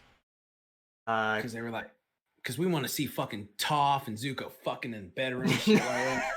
Fucking, you just want like blood and guts and shit and fucking like ice spikes going through people's ass. Are they supposed to be like the same age they are? No, they're aged up. They're supposed to be like older. Like they want to make sure like what they're presenting is legal. Is that? Oh, you weren't joking. Is that what you? There was they no, want. I'm not joking. More, You're out there. That's what Netflix wants to do. Yeah, Aang wanna bang. All right, that's pretty much what it is. Like, I mean, it's more because want to get off. I'm thinking it's more because like they want to see Katara bang because she's the one that's mostly entangled with all these different romances. Yeah. She her and Zuko could have like a passionate night at cave. I'm gonna name this episode "Aang Wanna Bang." or the thing is, I was thinking of a theory. Is like maybe they just want to give Sokka a little piece of action before the princess turns into a moon. You know? Yeah. That was about the tent. Like, Suki, where are you? It was like, it was gonna go down if Zuko didn't show up. So it's just, it's obvious that man was laying down like, hey man, I knew exactly what's gonna go on. So yeah, you know what? Again, this is one of those things where, I mean, I'm so indifferent to it. I mean, if they want to do it again, I have the entire series right there. So it's just like it's not going anywhere. It's not going to be damaged or something like that. But excuse me. The only thing I'm like worried about is like I hope it doesn't have that effect that like Last Airbender, the actual movie, had on like people, where it's just like, oh man, I heard so much good things about this Last Airbender cartoon. I'm gonna go watch this movie. Wow, that movie sucked. What the hell are these people watching? It's like, no, that movie is an abomination. How dare you? Need to watch the show now. No, I don't want to watch it. Like so many people did that. Like I remember in high school and like in college, like so many people were just like, yeah, I don't want to watch that. I watched that shit movie, and I'm just like, fuck you, M. Night, for doing that. So for this, it's just like, I mean, what exactly did they want to do? Did they want to make an exact retelling of each episode just in live action, or did they want to do their own thing? I don't know. Do they want to Maleficent it, or do they want to Lion King it? Yeah, according to those descriptions, it seems like what they wanted to do is like stay true to make it family friendly. Also a bigger budget as well to do whatever they want. And then there's also a casting issue because Netflix wanted to open the option of bringing in white people, and the creators did not want that at all. So there are those reasons. So but you have to have your villains though. All the Fire Lords are white. Dude. Yeah, like I don't know what the obsession is with these producers of making live action versions of animated content. Why aren't we making animated versions of live action content? Like that makes so much more sense. For RoboCop. Yeah. Or Ace Ventura, Pet Detective. When he actually met the mask at the cartoon thing. Oh God. Oh, that is true. Yeah. So I'm very curious about what they would do because, like, again, like the whole concept of because it is always like enticing to think like, okay, so you're gonna have an adult version, and like you can actually see bending, so you'd be like, oh well, earthbenders bend minerals, so you could probably see like Toph bending bones or shit like that and like crush someone's like, and just like, oh fuck, I could never see that on a Y7 kid show. And it's just like, oh, or seeing like how the Fire Nation, how actually brutal they are, like see how fucking deadly blood bending actually could be, and like that's, and like just that's just horrifying to think about, just like what that would do. But again, I'm just indifferent to it. Like, again, it's just, if they want to do it. I just hope it doesn't have the same effect as that last Airbender movie. That's my opinion. Yeah, I have heard rumors that apparently, like, the big goal for Netflix is that they want to have their own epic franchise, and by epic franchise, I mean like they want to have their version of like Star Wars or they want a Game of Thrones. Yeah, like canceled BoJack Horseman though, so their French is gone. Yeah, so. At that point, I think like maybe that's what they want to do with Avatar, is that they want to make their own epic they have their own epic franchise, but I don't know. That's gonna be weird. Yeah. There's going to be a Lego Star Wars holiday special on Disney Plus. That old one with Boba Fett. Yeah, this is like a new holiday special with like the new cast. Probably not always by the same people. They actually said that they might. Oh, they are? They said that they might. Yeah. They apparently besides John Boyega, he's done with that. The executive producer promised that there are going to be some from the movie that will be on board. Okay. So I don't know if it means like maybe they'll just bring in Bill Hader to be back as BB-8 or something like that, or maybe they'll do more, but we'll see. Yeah. Yeah. Man, they could always just go the Clone Wars route where they just get like actors that sound the same. I mean, like, that'd be interesting though. Yeah. Well, one thing I will say, like, just to like go a little bit into it, is that like I don't think it's gonna have as much of the effect as like Star Wars Holiday Special, because the thing is with the Lego Star Wars stuff, like they know what they're doing. They are self-aware, so it's not gonna have all the Lego specials have been like harmless. So yeah, so it'll probably cute. It'll be probably fun, but it's not gonna have like that same weirdness impact as the holiday special itself. The only thing that I do hope for is that if they are gonna go and put that on Disney Plus, then I want to see them put the original onto Disney Plus as well. Yeah, that'd be amazing if they put that on there. So let's see. Speaking of Disney, apparently they're developing a new Tron movie. Which I don't know if it's going to, right? What? Yeah, last one was 2010, and they also had a TV series. Yeah, they Tron had Legacy, right? Yeah, Tron Legacy was the movie. Tron Uprising was the TV series, which it actually had like some good animation in it. People said that was a good show. I heard great things about it. Yeah, which I think it's on Disney Plus as well. Is it? Huh? Yeah, I think it is. Yeah, I can check. But yeah, this new Tron movie is going to be starring Jared Leto. So we'll see. I mean, like he was in Blade Runner 2049. He was great in that. Yeah, you see, the thing is, Jared Leto is just like, we just had that bad taste of that Joker, like just in everyone's mouth. And then like he was supposed to do freaking because he's like not a bad actor. It's just like Joker ever put him in like such a weird like spot in everybody's mind. Yeah, and it's just like and then just the way he acted about doing the Joker, so it's just like everyone's just looking like so like you just need that to like fade away, and then like people really trust him with mainstream big budgeted movies, because I know like with indie films he can be phenomenal, but it's just like with what we've seen with the original with 2016 Suicide Squad and like with the trailer of Morbius, it's just people have serious doubts with the guy. Yeah, exactly. So Tron and Tron Legacy are on there, but not Tron the series. But they don't have weekend, so that makes sense. Yeah.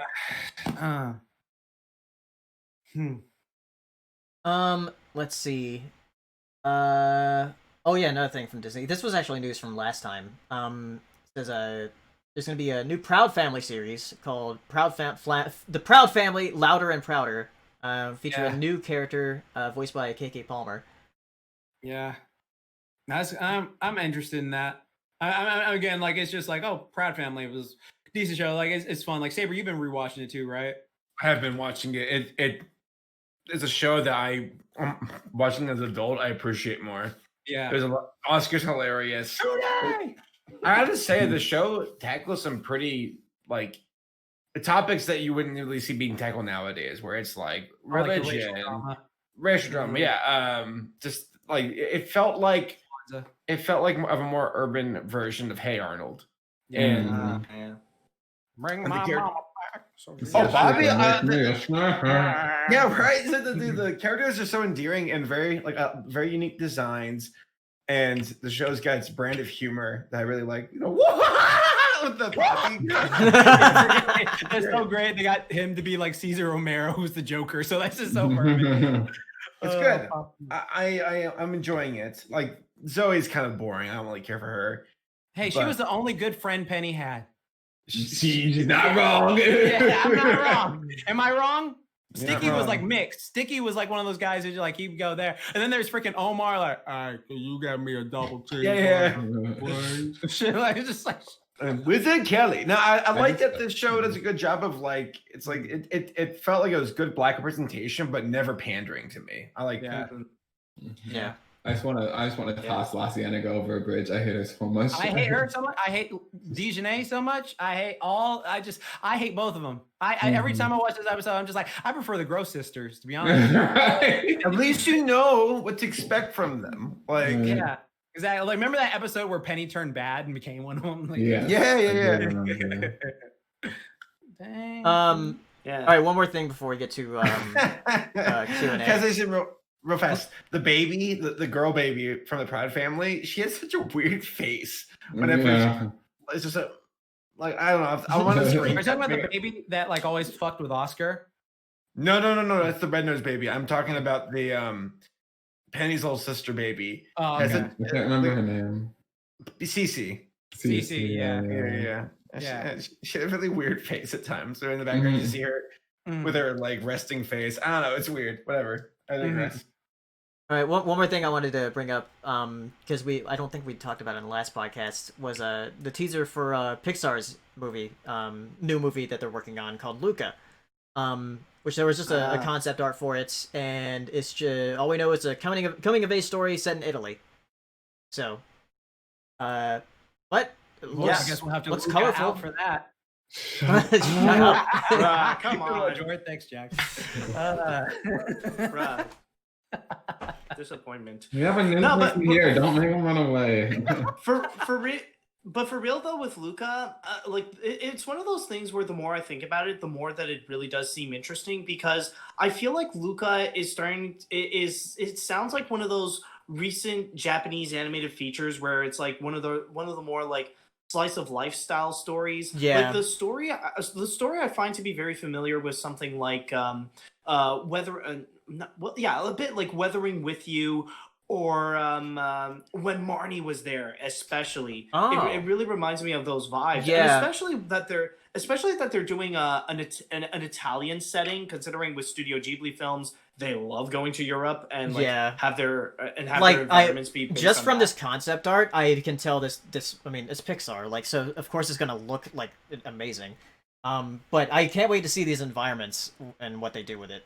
So Oh yeah, especially like if we're really gonna go deep into the supernatural element, which is supposed to be like, oh, the main character Luca meets a new friend. He's secretly a Seek monster, by the way.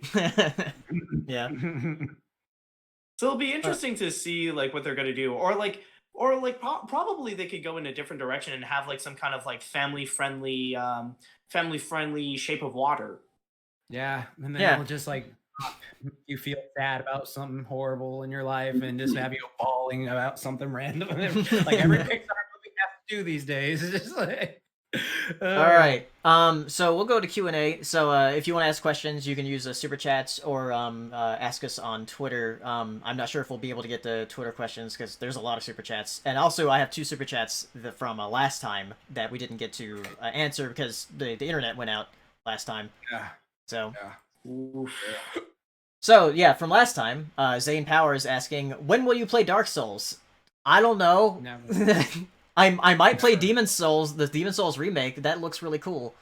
Because it actually might be launching with the PS5, so that'll be neat. And then from Stacy Garvin last time says, still think they downplayed her hacks and power in it, but I guess the power is close enough to also rise to the best TMNT in terms of fights. I think that was towards you, Jax. Oh, what was it? Says still thinks what they was the question?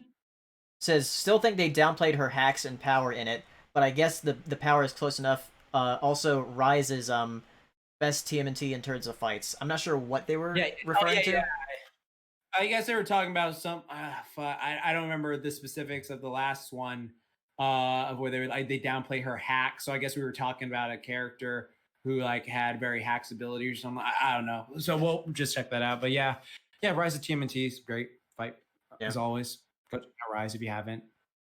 Save it. All right. So starting with Daily 18 here. Says, with the last episode ending on a cliffhanger note, name any piece of media that handles cliffhangers in a good, bad, and ugly, or your favorite way. Oh, you know what show does it a lot that makes... Huh? The Sopranos. Oh, wow. Wow. Yeah. Black. You know what show did us a lot that we've been watching, or that we watched? At the ending of every episode of Kipo is like, well, I gotta watch the next one. That's how they get you the Netflix one. Like when you're watching the Netflix, like, fuck, I gotta keep watching this. It's just like, oh yeah. Wait, so the question is just like your favorite cliffhanger? So name a piece of media that handles cliffhangers in a good, bad, or certain way. So see, as much as I don't really enjoy the Netflix style of releasing media, where it's just like, here's all of it, watch it and discuss it for 4 days and then stop. Although I don't really enjoy that, and I enjoy like a week by week release of things, it makes cliffhangers much less annoying. Yeah. To just be able to watch the next episode. So I was gonna say BoJack, but I think BoJack gets like a pass because it has the Netflix style of airing where I can just watch the next one. Yeah. So that's like an obstacle I have to like kind of pass by with this question. I don't know, like what makes a good cliffhanger? I would say one that I really like but never actually had a conclusion. Like, I don't know if you guys have seen it, is Spectacular Spider-Man. Oh, here we go. This guy. I really like it. That's like the thing on like every episode, nearly every episode, I mentioned my love for Spectacular Spider-Man. It's literally my favorite cartoon of all time. I like talk about it every day. I keep like hounding, like, why can I never get a season 3 for it? And that cliffhanger was so irritating because it was so good. I was like so hyped for season 3. I remember being like in high school, like, this is gonna be high. I can't wait for season 3. We're gonna Carnage. We're gonna get that. Hobgoblin's probably gonna jump. And then it was just like, fuck you. We're going to get Ultimate Spider. I'm like, what the fuck? It was building up pretty well. And then it's like, oh, that's it. It's terrible.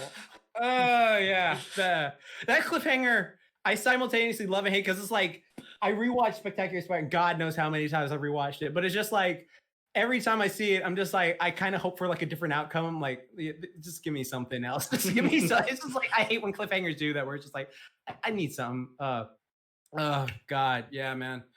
There's so many. Yeah, it's similar to what happened with Sonic Saturday AM. Oh yeah, Sonic Saturn. Yeah, with like freaking like him and Sally make out, and then that freaking guy and Robotnik's I am not alone. So what we're saying is like it's cliffhangers that don't have like a conclusion that pisses off. Yeah. yeah. Like Teen Titans, they're mentioned in the chat, like with the whole thing with Beast Boy and because like the thing about Teen Titans 2003 is if they had ended it like an episode earlier where like they defeated the Brain and stuff like that, then it'd be like, okay, yeah, solid series done. But they had to go and add that terror episode, and just like motherfuckers, now I'm waiting for this thing after this. It's never gonna come. God damn it. All right, from Wolfman98 says, "Hey Jax, I just found your channel and I love it. I'm thinking of working out."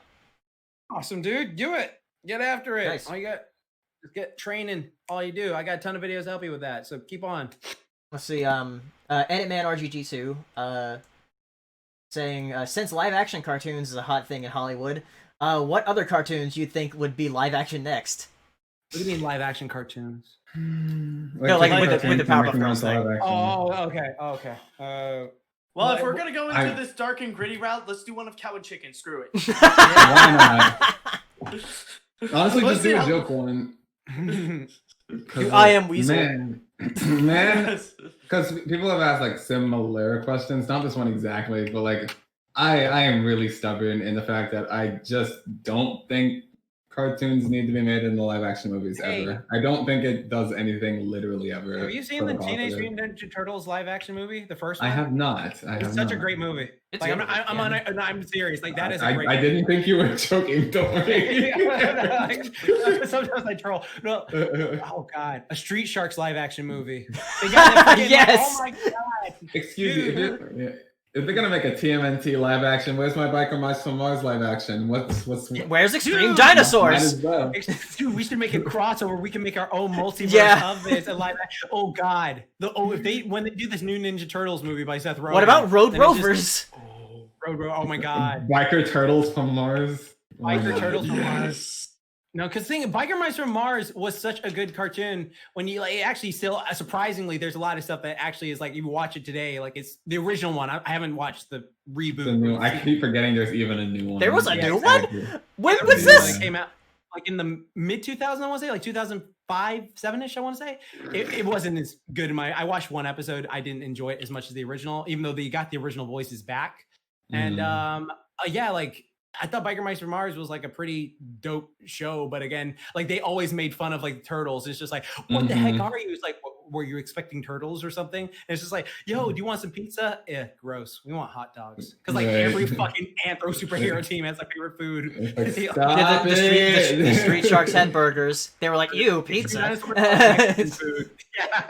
Extreme Dinosaurs Mexican food. What did Gargoyles like? Did Gargoyles like it? I don't think Gargoyles had a thing.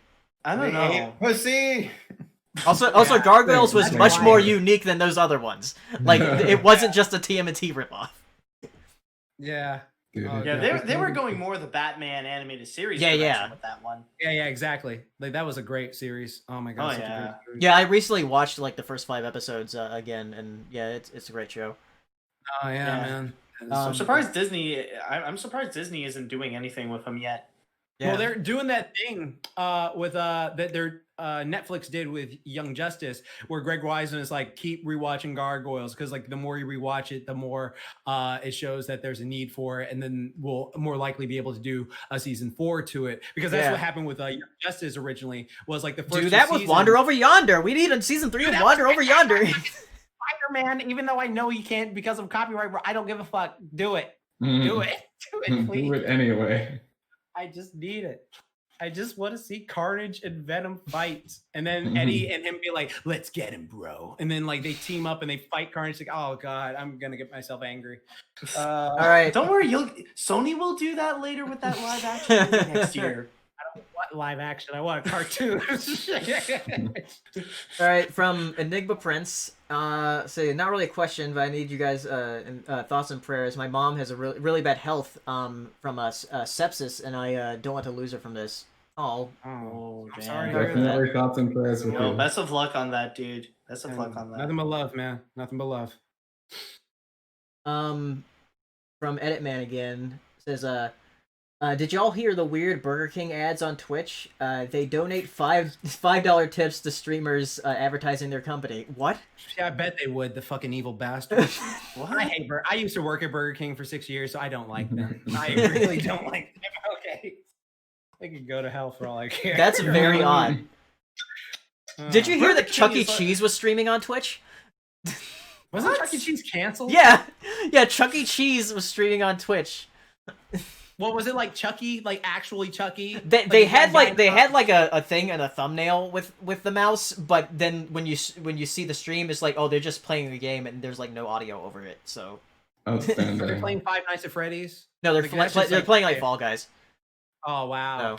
Oh, they're not even playing like any of the Chuck E. Cheese games, like the Wii game. Like they didn't play it.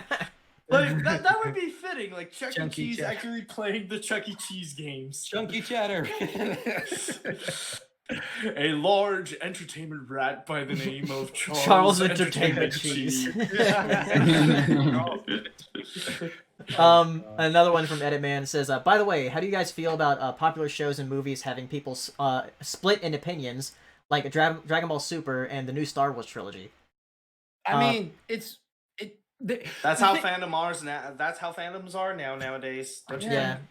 Yeah, I mean that's it. Like shit, like people get in arguments over this power scaling. Like, oh my god, do you think Dragon Ball? Do you think 17 could beat Goku when he was Super Saiyan 3 and Dragon Ball Z? This is like, guys, oh my god, it's silly. Like to me, like the whole thing with like these new Star Wars movies and Dragon Ball Super. Like I'll say this, like to me, everything about Dragon Ball Super, besides the slice of life filler, which is great and I love it, and Dragon Ball Z Super Broly, love that movie.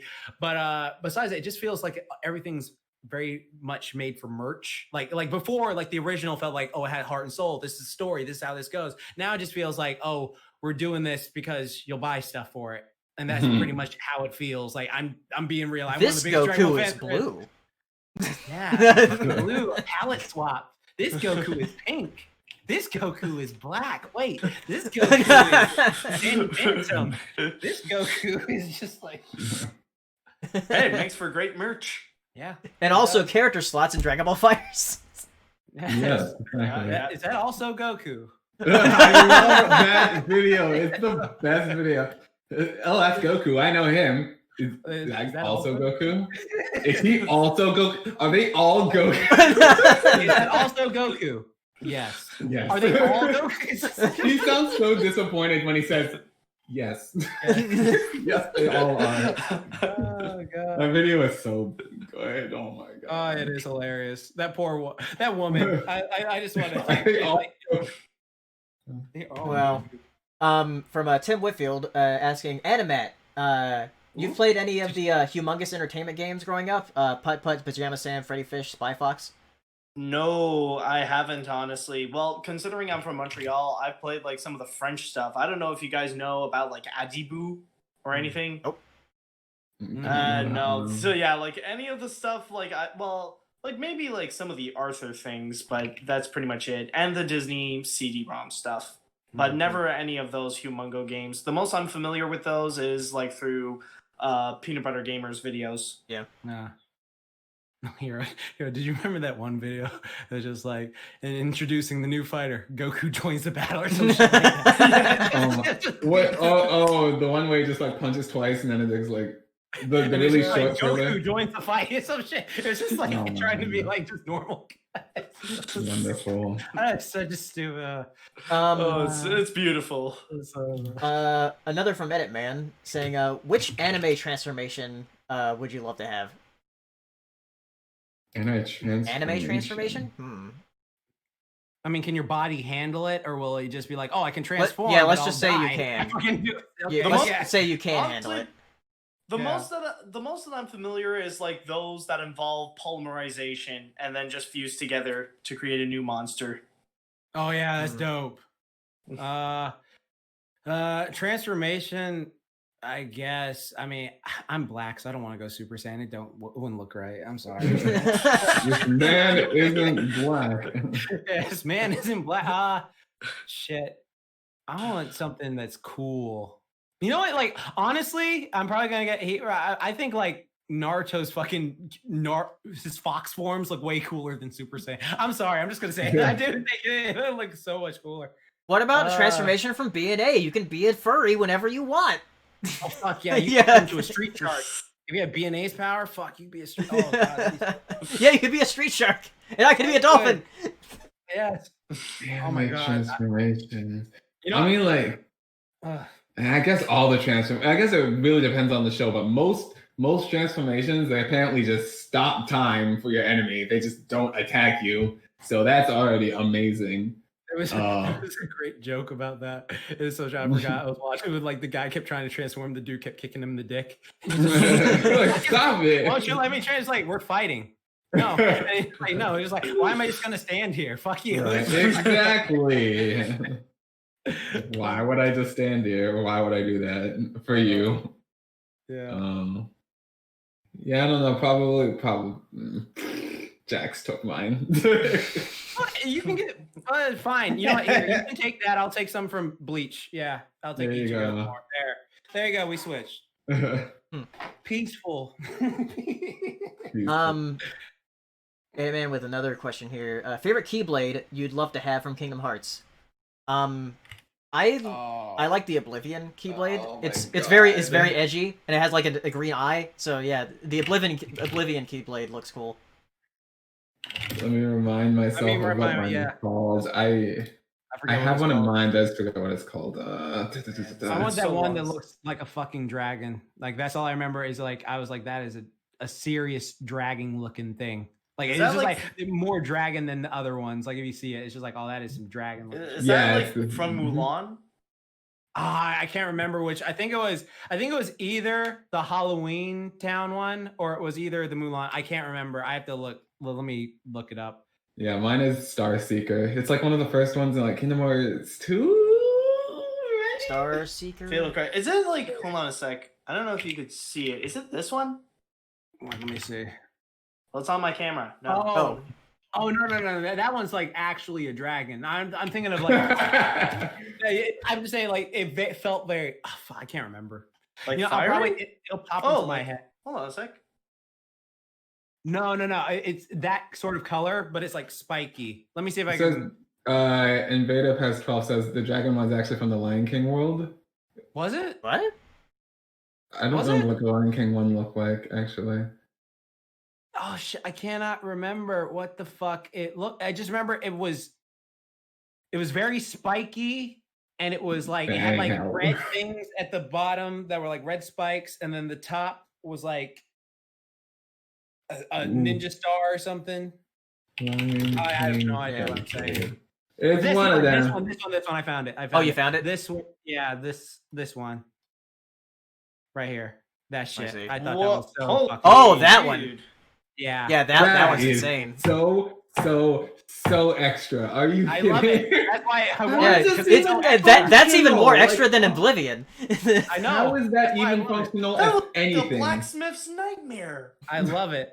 Dude, I'm so extra. I would have that. Little things would like break off. This thing is not functional. It's magic. That's ridiculous. Magic don't break. Magic don't break. Yeah. Says they're saying ultimate weapon. That's what it is. Oh okay. Yeah. That thing looks ridiculous. Yeah, it's ridiculous. I love it. Another one from Editman here with a $20 super chat. Editman, thank you for all the super chats.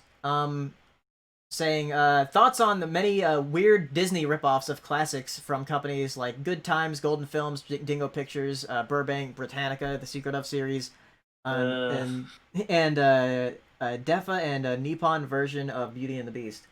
I know Saber's reviewed a few. Yeah, of, like, Saber, go ahead. The weird Disney ripoffs. This is all you. They're bad. Because didn't you do a video on Dingo Pictures? Yeah. Yeah. They're rad. Yeah. Oh my god. Man, what really is there to say outside of these are just uninspired ripoffs that they're trying to cash in on better creators? That's it. Yeah. Yeah, true. They come with varying results. Some can be spectacularly bad. Some can be like just tediously bad.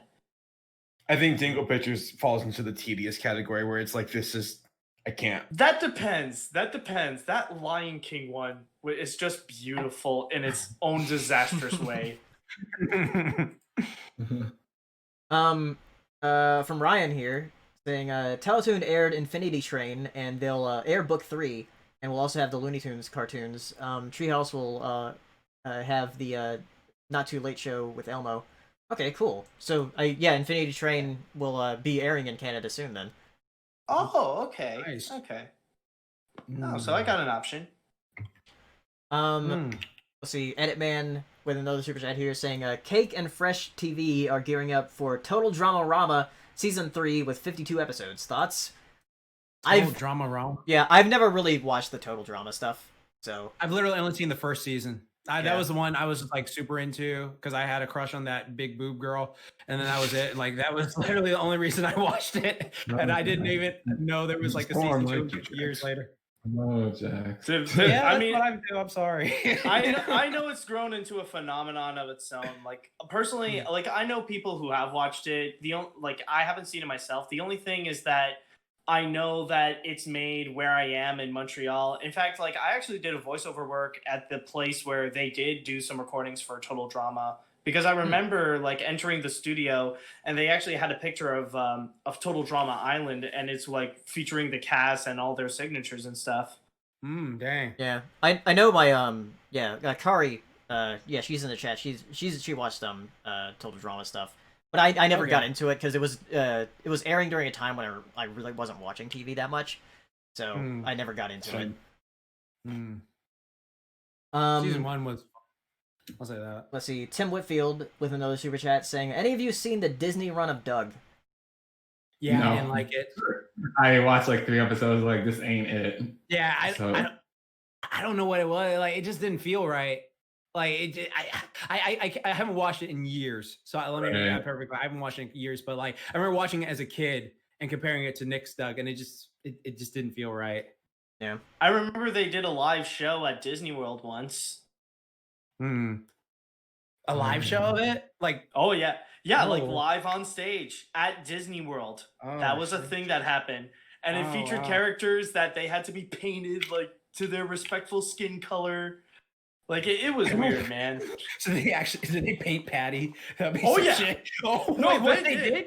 They did. They made like some kind of like yellow tan Patty mayonnaise. I always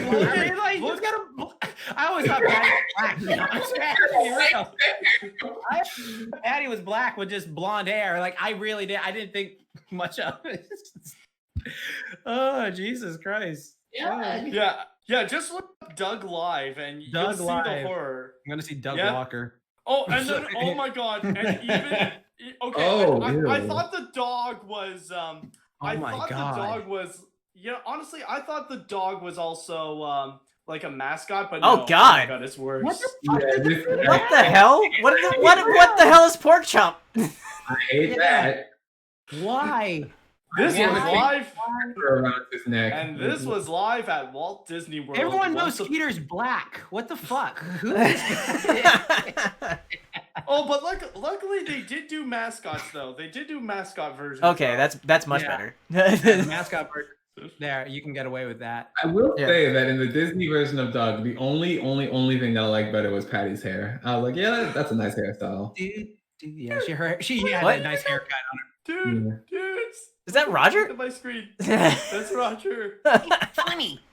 It's really no. Why do you paint yourself? That's racist. Come on, man. Oh my god, and apparently it's all like you can find it on YouTube. It's like it's like 30 minutes long, and oh my god. Okay, and yep, there's another painted one. Oh jeez. Is that blackface in a way? You go to the trainer and be like, "What race is Patty?" Well, they're all different colors, and I mean, you got purple, purple, green. What race is Patty? Stop bullshitting me right now. You're gonna answer. Patty's yellow, Skeeter's blue, and what color's the main character? White.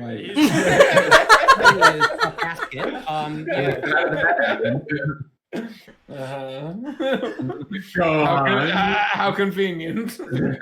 Convenient. All right, let's get through these super chats. Oh no, Laura and I are becoming Mr. and Mrs. Dink. It's a scary future. Yeah, you are. Oh dear. All right, let's get through these super chats, and we'll go look on Twitter for a bit. The amazing webhead. The idea of a show of the Powerpuff Girls being older and resent about their childhoods to crime fighting is a good idea, but should have been animated. I don't know. Like maybe if you want to go and do like one of the more serious Warner Brothers animation movies, like maybe you can get away with that. But yeah, maybe like a special or something. I don't know. Yeah, like maybe like some kind of special, but I don't know. Like in terms of animation, it's like, what kind of direction would you want to go? Which art style would you want to go with it? Yeah. Like unless you want to keep, unless you really want to keep the aesthetics where like they have the gigantic eyes, no nose, and no fingers. You know, kind of like portray them like how they did in the show, like as teenagers or something. Or I have no idea, but Yeah. I don't know. It's like if you want to take that idea into animation, it's like, how are you going to artistically express that? Yeah. Yeah, exactly. That's why I'm just like more interested in just like the live action, just see what that would be like. Like I really just hope they don't like cut off their nose, fingers, something like that. Like that'd just be weird. Like I just be like, I don't want to see this shit. I'll be down for that. Screw it. Dude, I would be so weirded out. Like I feel like they have deformities, and I'm just like, oh my god, like bring that Alita Battle Angel technology. No, oh god. Then I will be like, once I see the trailer with that, like, I won't mind blind. I'd fucking watch that shit. I would. Oh god. All right. Speaking of little girls, Mako Wacko has a super chat. Never make that transition. Mako Wacko has a super chat here. It says, "How do you guys feel when Netflix allows to put the controversial movie called Cuties on their service?" So, oh god. I know AniMat. You talked about it on your podcast. Yeah, I mean, that's like a whole can of worms in itself. And really, it's like, I understand the backlash because of Netflix marketing really screwed it up. And there is a part of me they really screwed it up. Yeah, and there is a part of me that maybe it feels like maybe they've done that on purpose. But really, it's been way too exaggerated because the biggest problem is that who has seen the movie outside of those who did so during the Sundance Film Festival?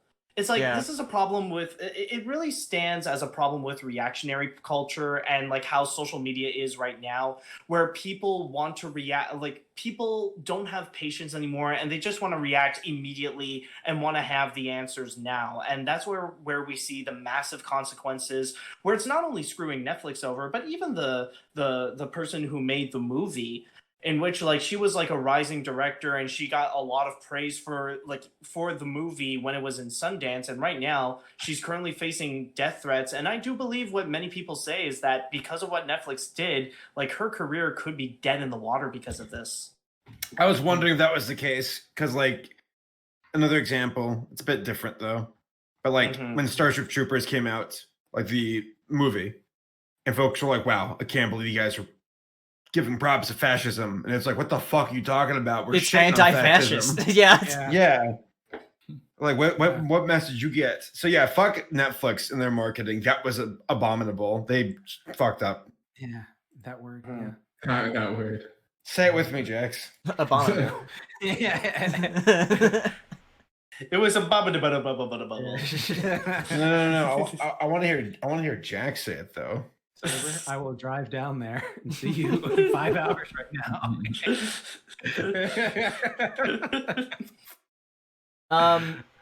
now. Ryan asking, he's saying also Netflix Canada has Close Enough next month. Oh, cool. Hopefully we get season 2 of that soon enough. Yeah. Yeah, did they confirm that there is going to be a season 2? Yeah, because they already had it done. Yeah, because I would think they would have it done because like it's been so long. So yeah. True. The amazing webhead again says, "Did you know that Spectacular Spider-Man and Avengers: Earth's Mightiest Heroes were almost in the same universe? The writers of Avengers have confirmed it." Fucking god damn. He's even more upset. Should we brace ourselves?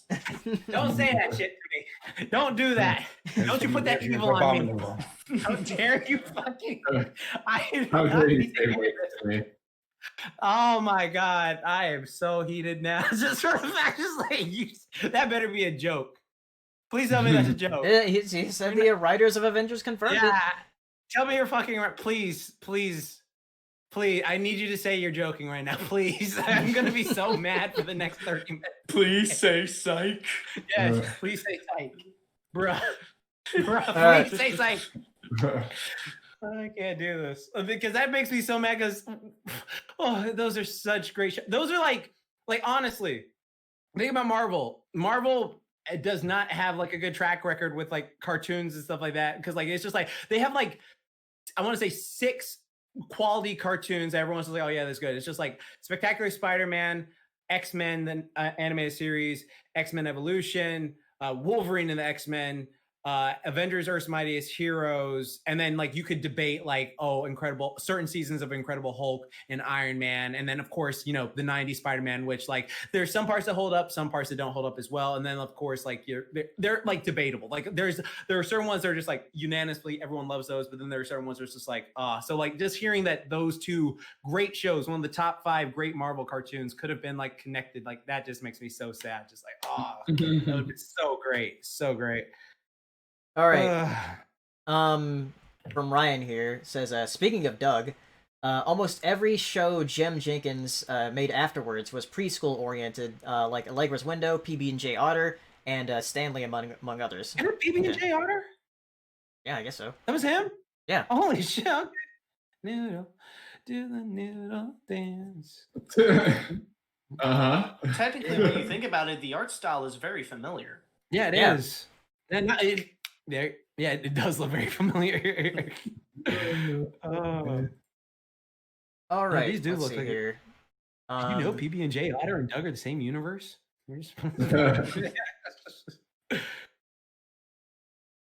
Let's see. Like on Twitter. I ain't gonna date.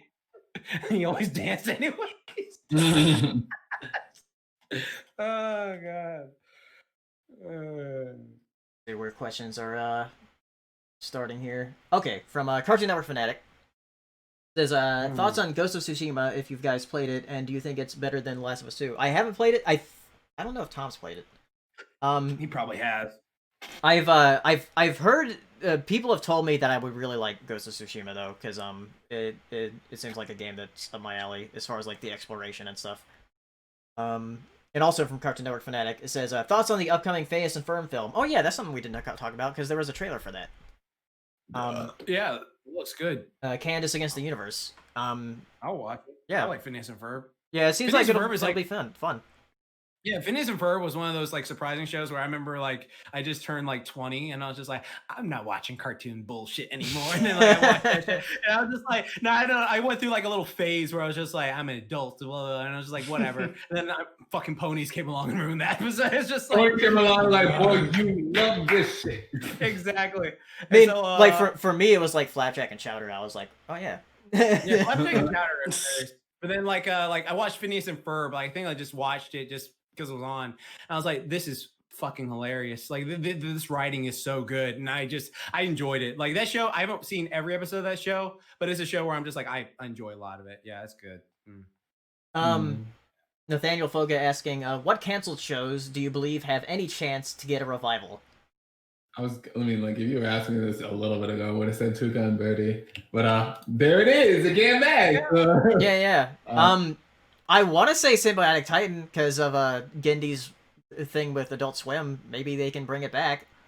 Yeah, I mean, like, again, they can always do that whole thing on Netflix. If you rewatch it a bunch of times to show, like, it's, popular thing, then, it's just like Gendy just has to say it like Greg Wiseman did with a freaking Young Justice. So those ones definitely have a chance to come back. It's just, hopefully, I again, like, Rise, hopefully that can, like, come back for I mean, it did have a pretty good and it is rewatchable. But again, like that'd be cool if they continue. Yeah, though TMNT is forever. So yeah, TMNT is forever, and then they can always just reboot it because they said that whole thing in Turtles Forever with the multiverse. Things that are like franchises like that is like they'll never die.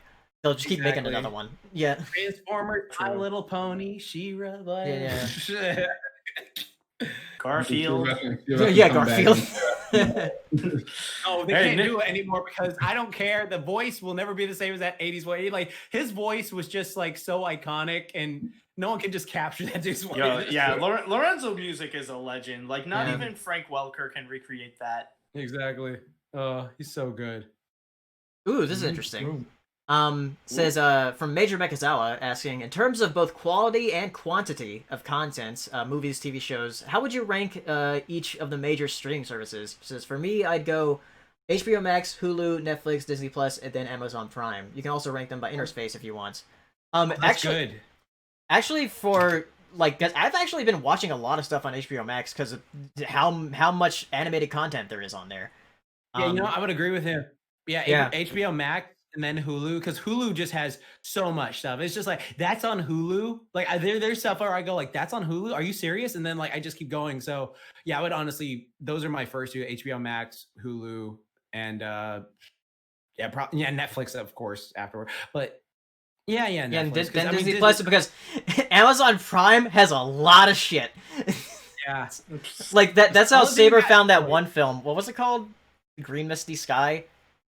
No, Amazon Prime's dumping ground because I think the prerequisite of getting your shit onto Prime is much easier compared to Netflix, Hulu, Plus, and whatnot. Compared to Netflix, even I feel like Netflix takes like a lot of stuff. No, Amazon Prime blows it out of the water. Really? Yeah. Oh yeah. Not even a comparison. Also, you got to pay for shit on Amazon Prime. Like, I want to watch this. Why is it just not there? Yeah, that's what I hate about their interface. Like, Amazon Prime definitely has the worst interface.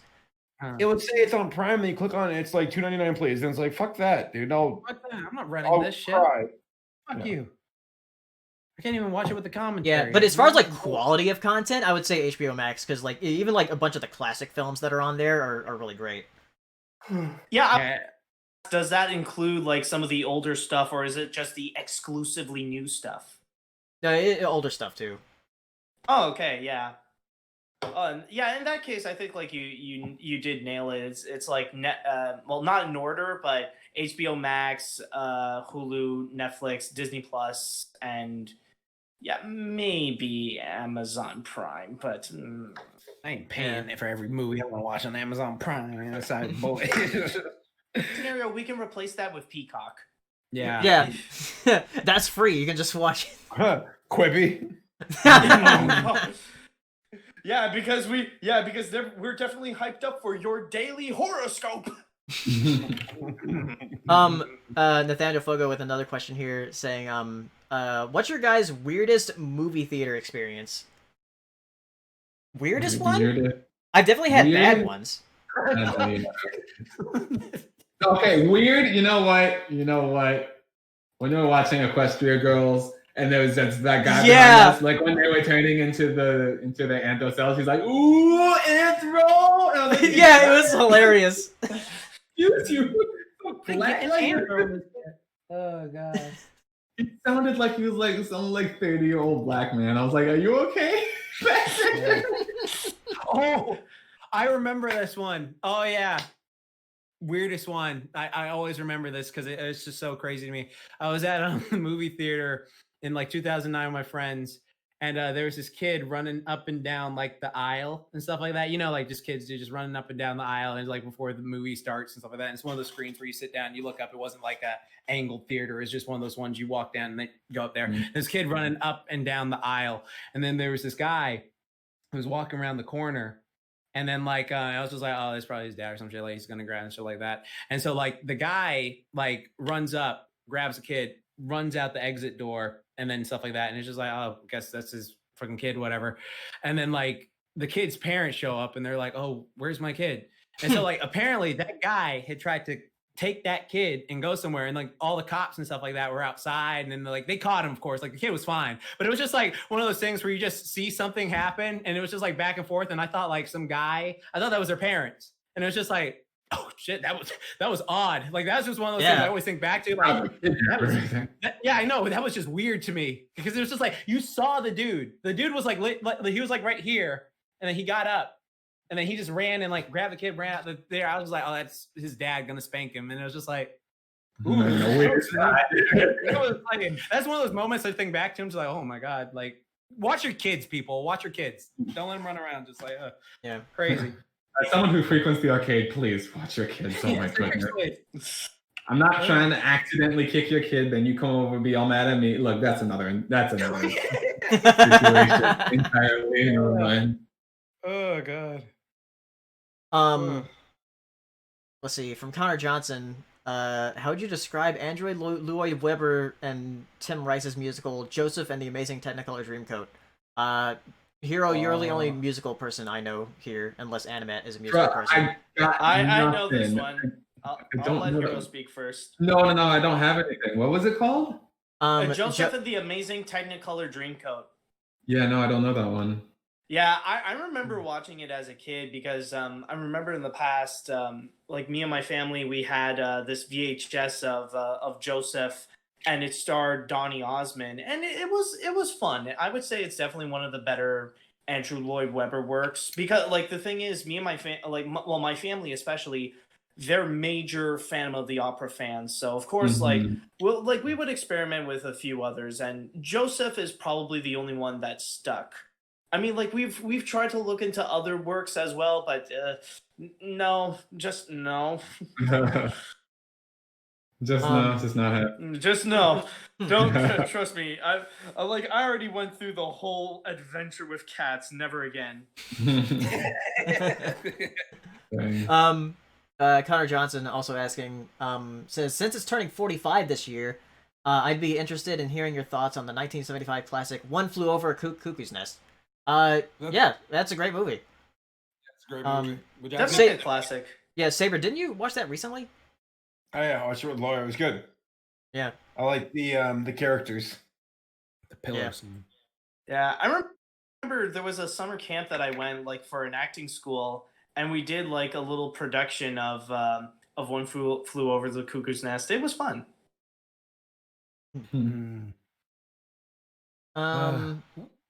Let's see. From Rigid. Oh wait, no, we got a super chat from Ryan. Says, worst restaurant experience. One time I asked for a chicken burger, and they didn't understand. They didn't understand the concept, and gave me a burger with just chicken and a beef patty between two buns. What the? That's unfortunate in many ways. A burger with chicken and a beef pat? What the? They gave me a burger with just chicken and a beef patty between two buns. What the fuck?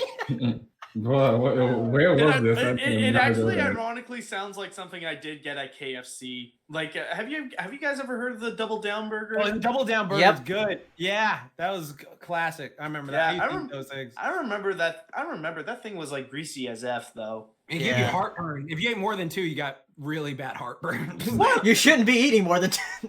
I know. Why'd you do that? Because I'm crazy and I just wanted to try it. Oh yeah, those are terrible. Yeah, those are so bad for you. Probably took 10 years off. I would make a joke, but you require people to know your last name, which dang. Down.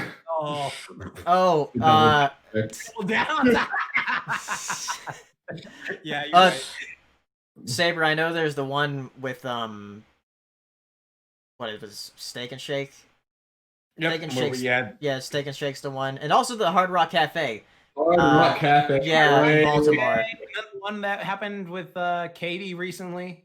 Yeah. Oh yeah, with Johnny Rockets. Yeah, fucking. Oh. Man, I don't know if you can call any of them worse than the Hard Rock Cafe though. People just get their food and ban them. Yeah, at the Hard Rock Cafe, like people were just not working. Like there's barely anybody here. Like we're the only people here, and you're not working. And they got mad. Funny. I don't remember. I was there at the Hard Rock Cafe with you during this experience. I guess I don't. I guess nothing bad happened because I got my food and just left. So I don't know. It took them an hour to bring me out a soda. Oh wow. Dude, maybe they were hoping that you would be distracted by all the memorabilia surrounding you. Yeah, and then they said, "Oh yeah, you guys are banned now." I was like, "We don't want to come back." Yeah, we never went there again in this 7 years. How are you banned? What yeah, did you do? yeah, we never went back. Like, because we went to Baltimore for BronyCon all the time, And like, we just never went back because we were like, well, yeah, the place sucks. So like they would even fucking remember. Yeah. Oh, God. No. I would think you would be banned for a Hard Rock Cafe was because you stole one of the freaking guitars or something. Yeah. We were just upset that they weren't upset. Yeah. We were upset that we weren't getting our food, as one would be after waiting an hour for their food.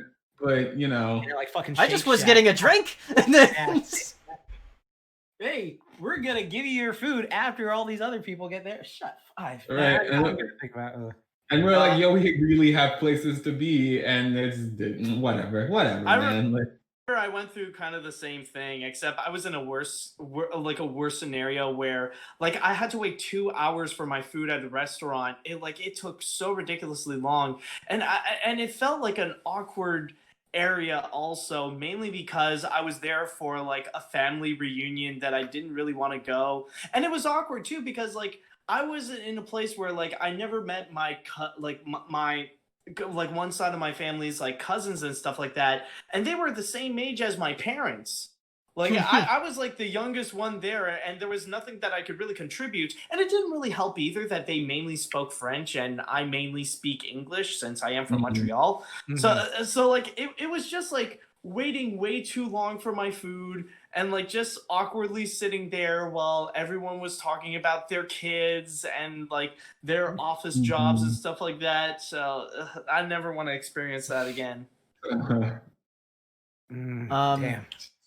All right, we'll go on until like 11:30 and then we'll end the show. From Rigid Rat says, if you could be transported into a world of any cartoon, anime, or video game, where would you want to go and why? Answer species reviewers. Yeah, interspecies reviewers. Yeah, interspecies reviewers. I'll join you there. I'm not even gonna pretend like I'm like a saint. Put me in that world, though. You know those main characters are just us. Exactly. I was about to say Toontown, but then you said interspecies reviewer, and then I was like, ooh. Hey, join us. No, I'm good.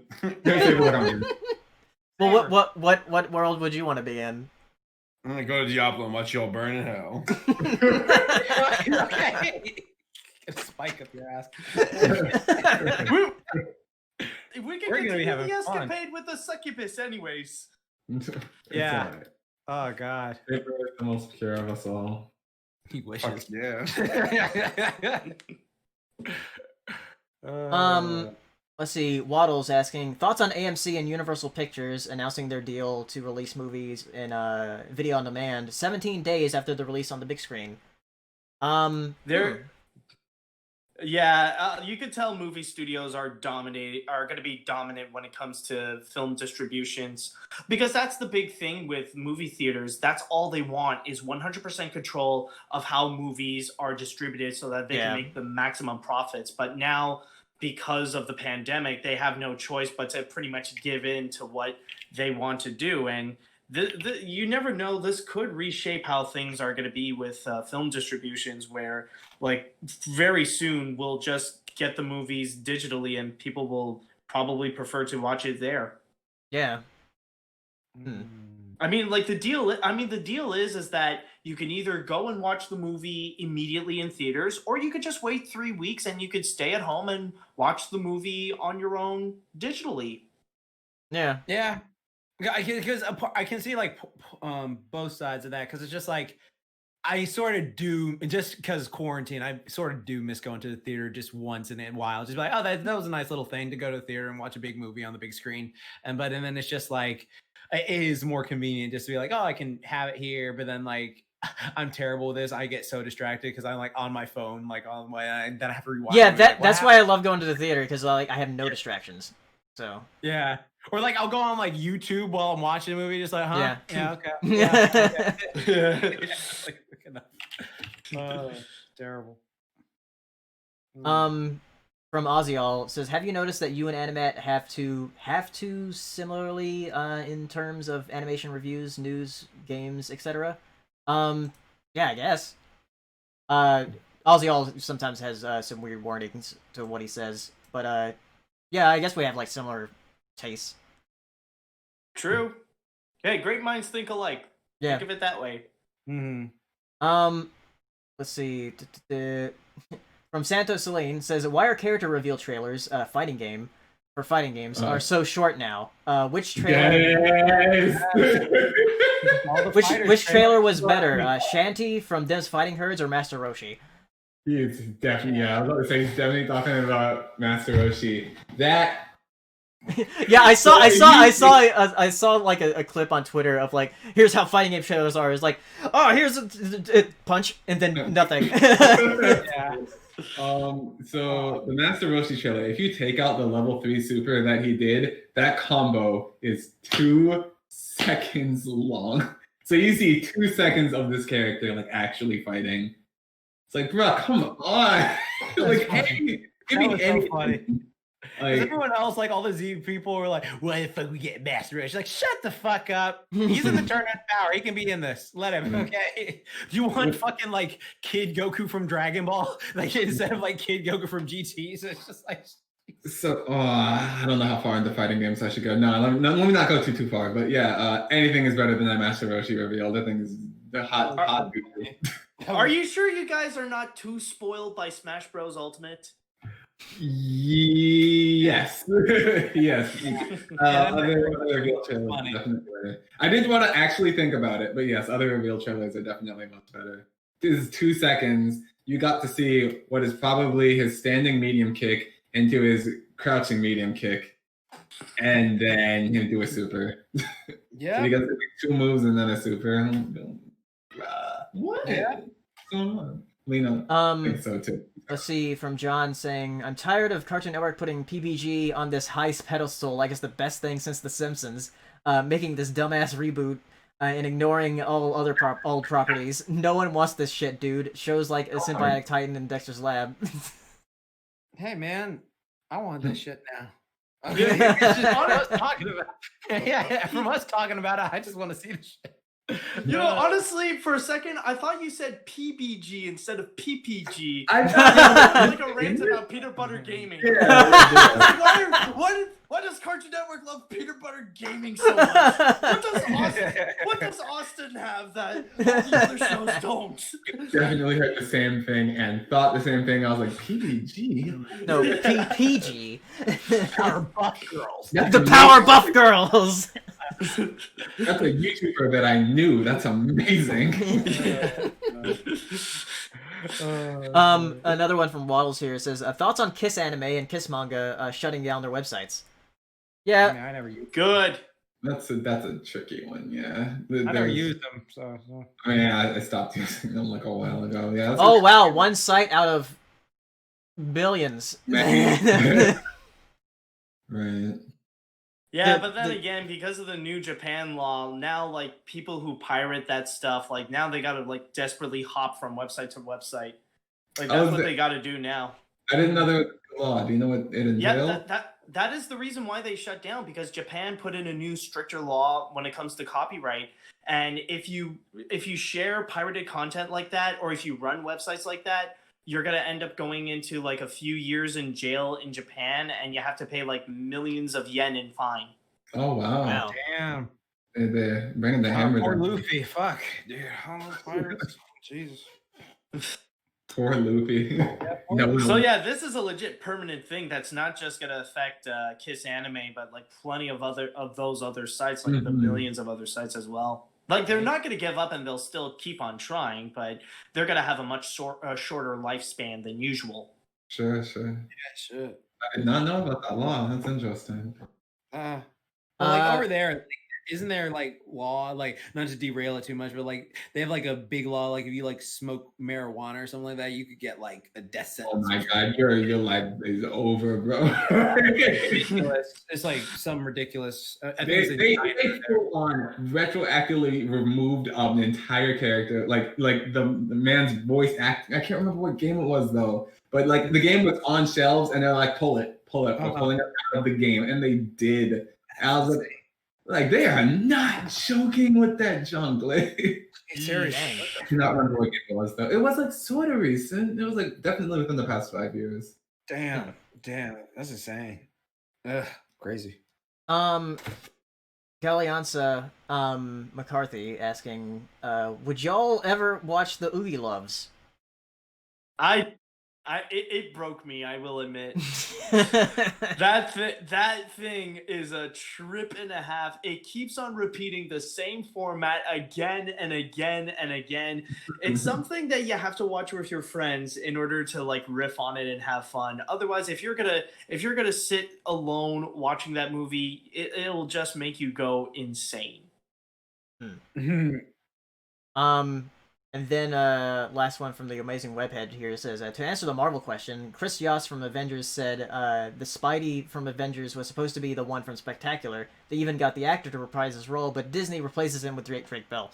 Fucking I know. I remember hearing that for the longest time. I didn't think it was real because like they brought in like Spider-Man and I was like, oh shit, Spider-Man's showing up, and there was a rumor that it was going to be Josh Keaton voicing him, and I was just like, oh my God, they'll be so hyped to see Josh Keaton in this and like hearing that. But they were like, oh no, we have Ultimate Drake Bell, so let's put Drake Bell on it. I'm just like, fuck out of here with that bullshit. God, I hate that. It's terrible.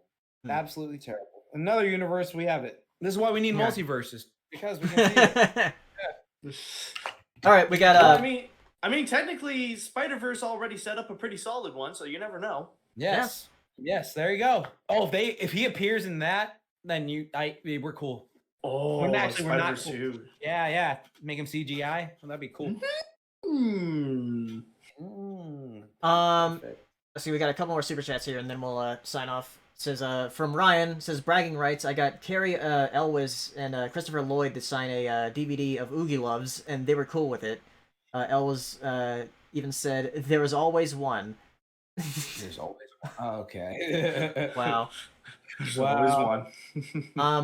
And then Dill18 says, I guess I'll say this here before we sign off. You think AniMat would be up to the task for Toon Clash? I kind of don't see otherwise.